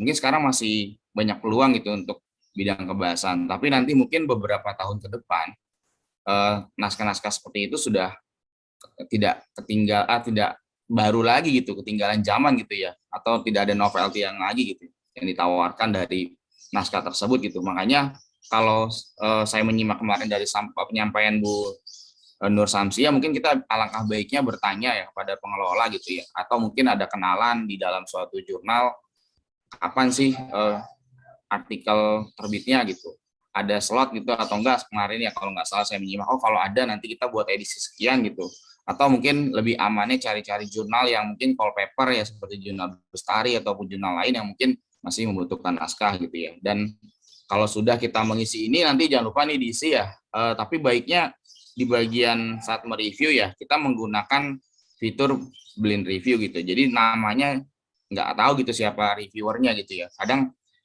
saat mereview namanya Syihabul Huda gitu, ternyata saya review artikelnya Pak Abah gitu, nanti saya di WA Pak Abah, Bul kok kamu nge-review artikel saya kayak gini gitu, kok banyak banget masukannya gitu, ini saya dosen kamu loh, kok ngasih masukannya banyak banget gitu, saya harus memperbaiki ini gitu. Nah, ditanyakan seperti itulah gitu kalau ada namanya gitu. Tapi kalau kita membuat nama kita tidak diketahui gitu, jadi saat artikel ini dikembalikan kepada penulisnya gitu ya, ya hanya ada misalkan Del gitu ya, atau kasih aja inisial gitu, SH gitu ya, atau ABC gitu, atau apalah gitu ya, yang mungkin nggak bisa dikenali gitu, karena mungkin untuk naskah yang tadi ya, yang form ini yang akan kita tanda tangani di bagian bawah ini hanya menjadi eh, milik dari si pengelola jurnal gitu. Biasanya kalau nanti sudah diserahkan oleh pengelola jurnal kepada penulisnya gitu ya, itu nama kita sudah lagi nggak tersedia di sini, sudah dihapus atau dihilangkan gitu. Ya mudah-mudahan itu berlaku untuk semua jurnal gitu, bukan estetika aja gitu.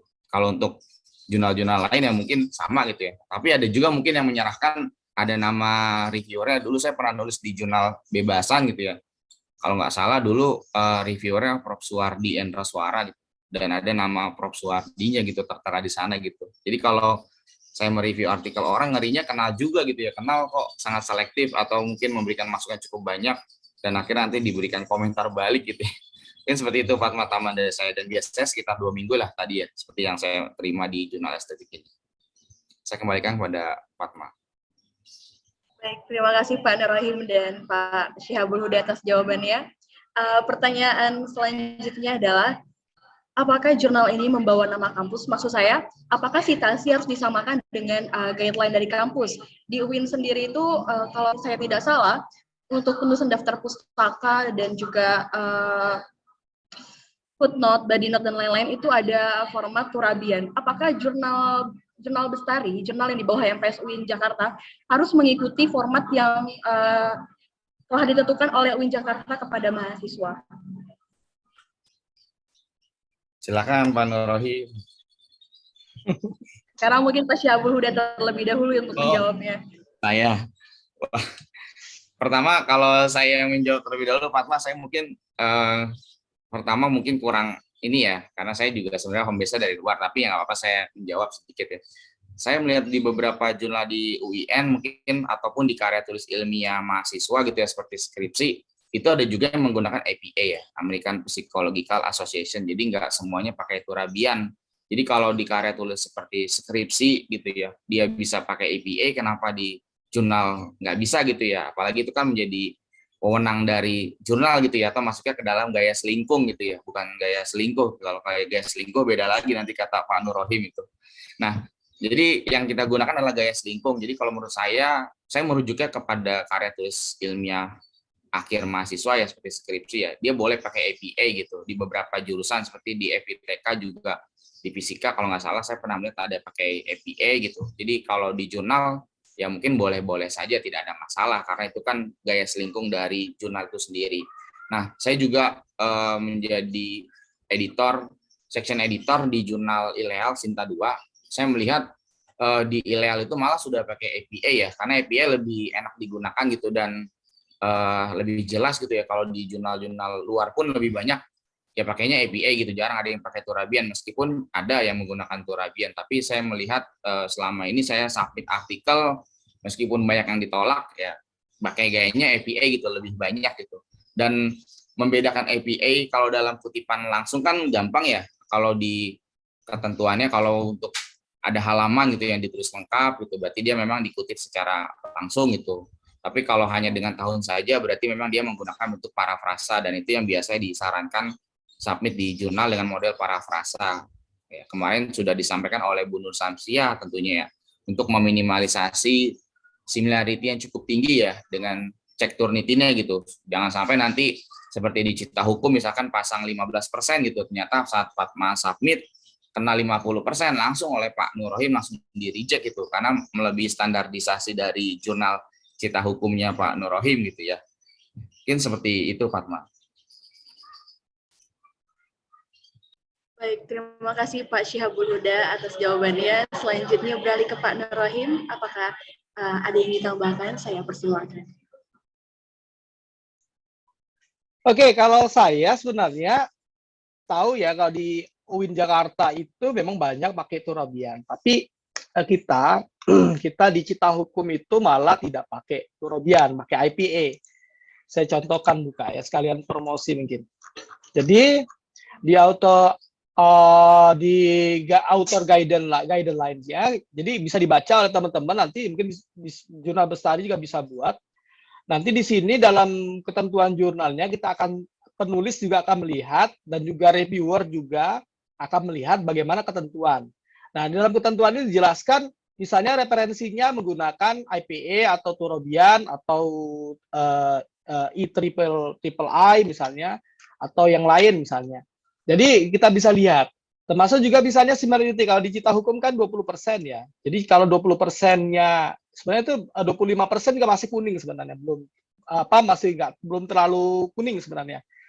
Jadi kita benar-benar hijau. Kalau di apa namanya, di Turnitin itu kan ada hijau, agak kuning, kemudian kuning, orange, kemudian merah ya.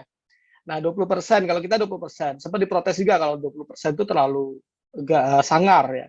Tapi nanti nggak apa-apa, Bestari bisa buat misalnya 25% misalnya, atau 30%. 30% nggak masih wajar, karena jurnal internasional juga masih ada yang pakai 30%, 25% ya. Baik hati, cuman Cita Hukum karena susah, kebanyakan yang nulis, ngantri maksudnya, jadi kita agak ketat. Kalau perlu nanti 10%.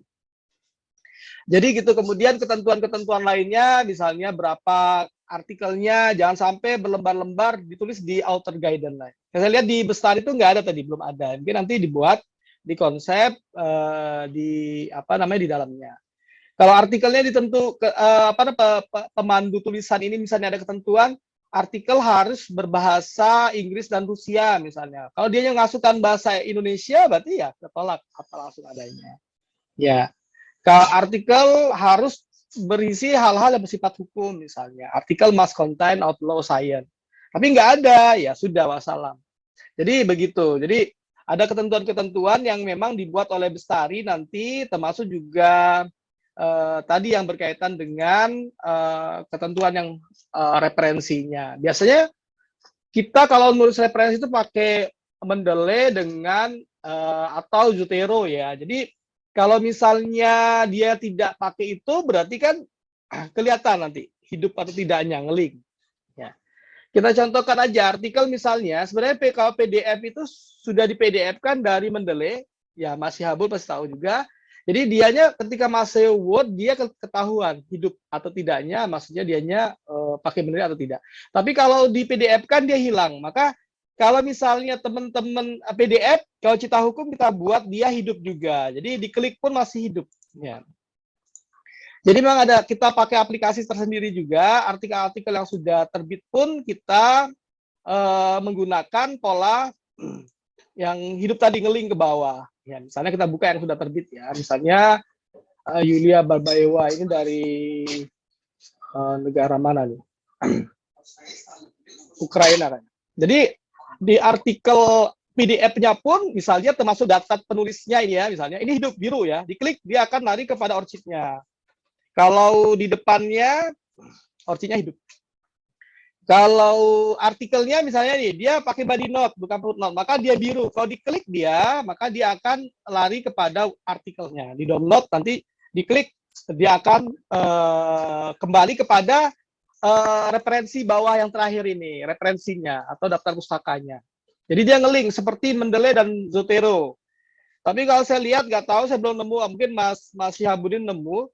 Jadi bagaimana mempertahankan Mendeley itu supaya ketika PDF dia tetap nyantol gitu, karena belum nemu saya PDF yang memang permanen begitu kecuali pakai aplikasi tersendiri.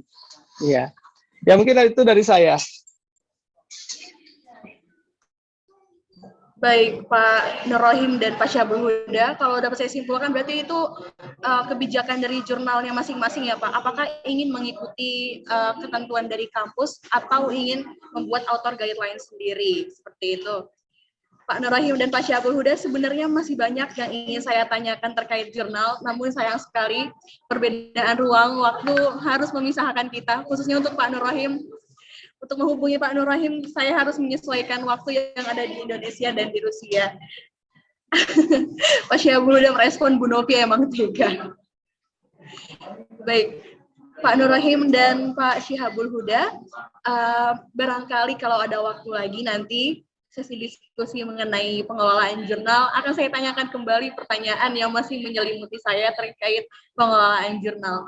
Samping itu, saya mengucapkan terima kasih kepada Pak Nur Rohim dan Pak Syihabul Huda atas kesediaannya untuk mengajari kami, mendidik kami para pengelola jurnal Bestari kami semua di sini masih awam, tapi beruntung Pak Nur Rahim, Pak Syahabul Huda, dan para reviewer lain bersedia untuk meluangkan waktu membimbing kami dalam mengelola jurnal Bestari.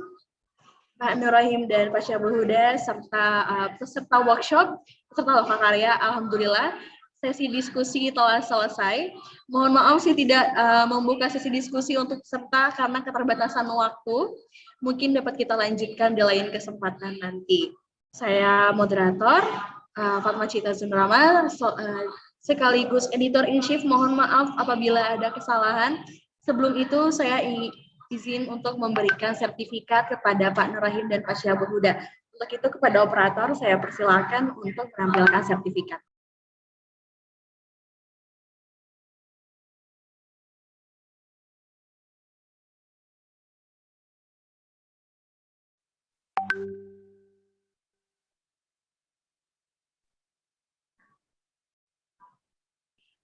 Kami ucapkan terima kasih kepada Pak Nur Rahim Yunus, LLM PhD, sebagai pemateri dalam workshop Mitra Bestari. Semoga di lain kesempatan ini kita dapat bertemu tanpa batasan ruang dan waktu. Terima kasih, Fatma. Terima kasih kembali Pak Nur Rahim. Selanjutnya sertifikat untuk Pak Syahabul Huda. Cutting saya di PBSI, meskipun kita belum pernah bertatap muka. Terima kasih, Fatma. Kami ucapkan terima kasih kepada Pak Syahabul Huda MPD sebagai pemateri workshop Mitra Bestari. Semoga kita dapat bertemu. Rasanya UI Jakarta dan ITB Ahmad Dahlan itu jaraknya tidak terlalu jauh ya Pak. Jadi mungkin di lain kesempatan kita dapat bertemu secara luring. Amin ya rabbal alamin. Sekali lagi saya ucapkan terima kasih kepada kedua pemateri yang telah bersedia meluangkan waktu untuk membimbing kami pengelola jurnal Bestari dan para reviewer serta rekan-rekan pengelola jurnal Bestari. Saya Fatma Cita selaku editor in chief. Mohon maaf, pamit undur diri. Mohon maaf apabila ada kesalahan selama memoderatori sesi diskusi. Wassalamualaikum warahmatullahi wabarakatuh. Saya kembalikan kepada Puan. Waalaikumsalam warahmatullahi wabarakatuh. Terima kasih kepada Saudari Fatma yang telah memandu jalannya diskusi pada kesempatan kali ini. Terima kasih juga untuk Bapak Nur Rahim Yunus LLM PhD dan Bapak Syahabul Huda MPD atas pemaparan materinya yang sangat bermanfaat tentunya untuk seluruh peserta workshop Mitra Jurnal Bestari. Peserta workshop Mitra Jurnal Bestari, saya imbau untuk mengisi presensi yang sudah dikirim oleh panitia di kolom pesan untuk mendapatkan sertifikat workshop pada hari ini. Sebelum menutup workshop pada sore hari ini, mari kita lakukan sesi foto bersama yang akan dipandu oleh operator. Kepada peserta, diimbau untuk mengaktifkan kamera. Baik, terima kasih Elis atas kesempatannya. Ini ada satu slide, mohon dibuka terlebih dahulu Bapak Ibu kameranya.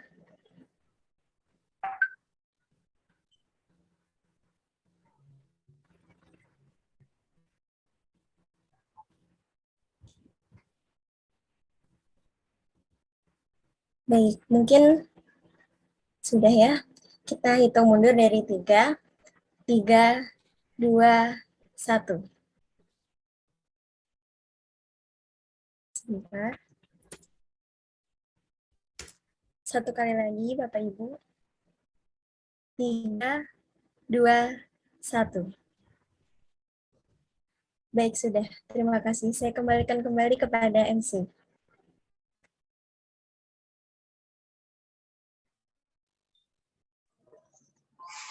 Terima kasih operator yang telah membantu mendokumentasikan acara kita pada siang hingga sore hari ini. Demikianlah rangkaian acara kita hari ini. Saya, Eli Susilawati, sebagai pembawa acara, mengucapkan terima kasih serta memohon maaf sebesar-besarnya jika ada kata yang kurang berkenan.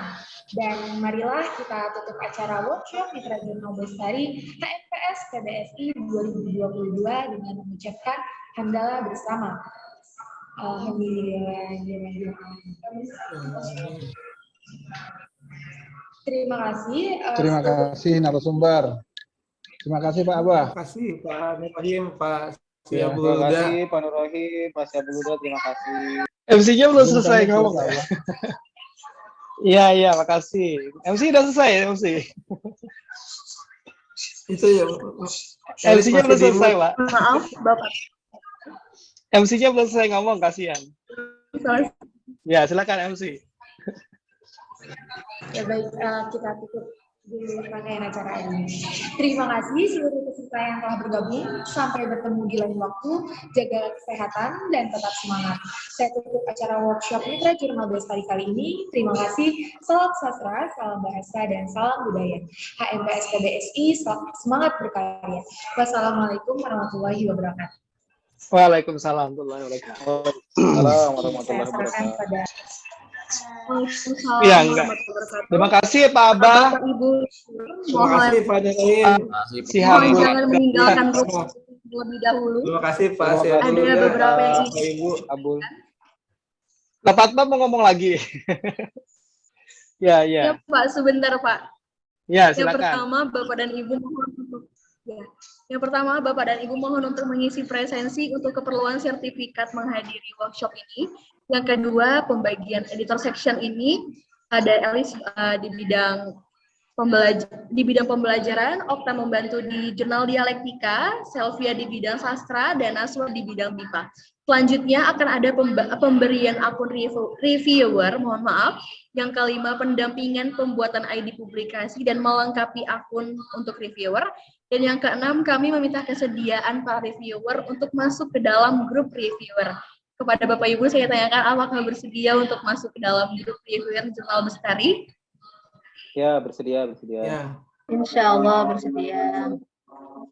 Baik. Terima kasih atas respon dan kesediaan Bapak Ibu reviewer untuk memasuki grup reviewer Jurnal Bestari. Sudah selesai apa yang saya sampaikan. Mohon maaf apabila menunda keluarnya Bapak dan Ibu dari ruang meeting ini. Selanjutnya saya kembalikan kepada Pak Abah. Apakah masih ada yang disampaikan Pak Abah? Ya, mungkin sudah cukup. Fatma, terima kasih. Ya. Baik. Selesai berarti ya? Acara itu kepada Bapak dan Ibu silakan apabila masih ingin berbincang dan apabila dia ingin keluar dari ruang meeting. Assalamualaikum. Baik, mohon izin Baik. semua Bapak Ibu. Terima kasih udah. Maaf ya, Ya, Pak. sama Pak Abah. Mohon izin pamit Pak. Bapak Ibu. Terima kasih semuanya ya Abah. Dan juga Pak. Assalamualaikum. Ya, Pak Nur Rahim. Semoga cepat pulang ke tanah air, Pak. Amin, amin. Amin. Sehat-sehat Pak Nur Rahim di sana. Amin, makasih Mas ya. Terima kasih semuanya, saya pamit ya. Ya, Assalamualaikum.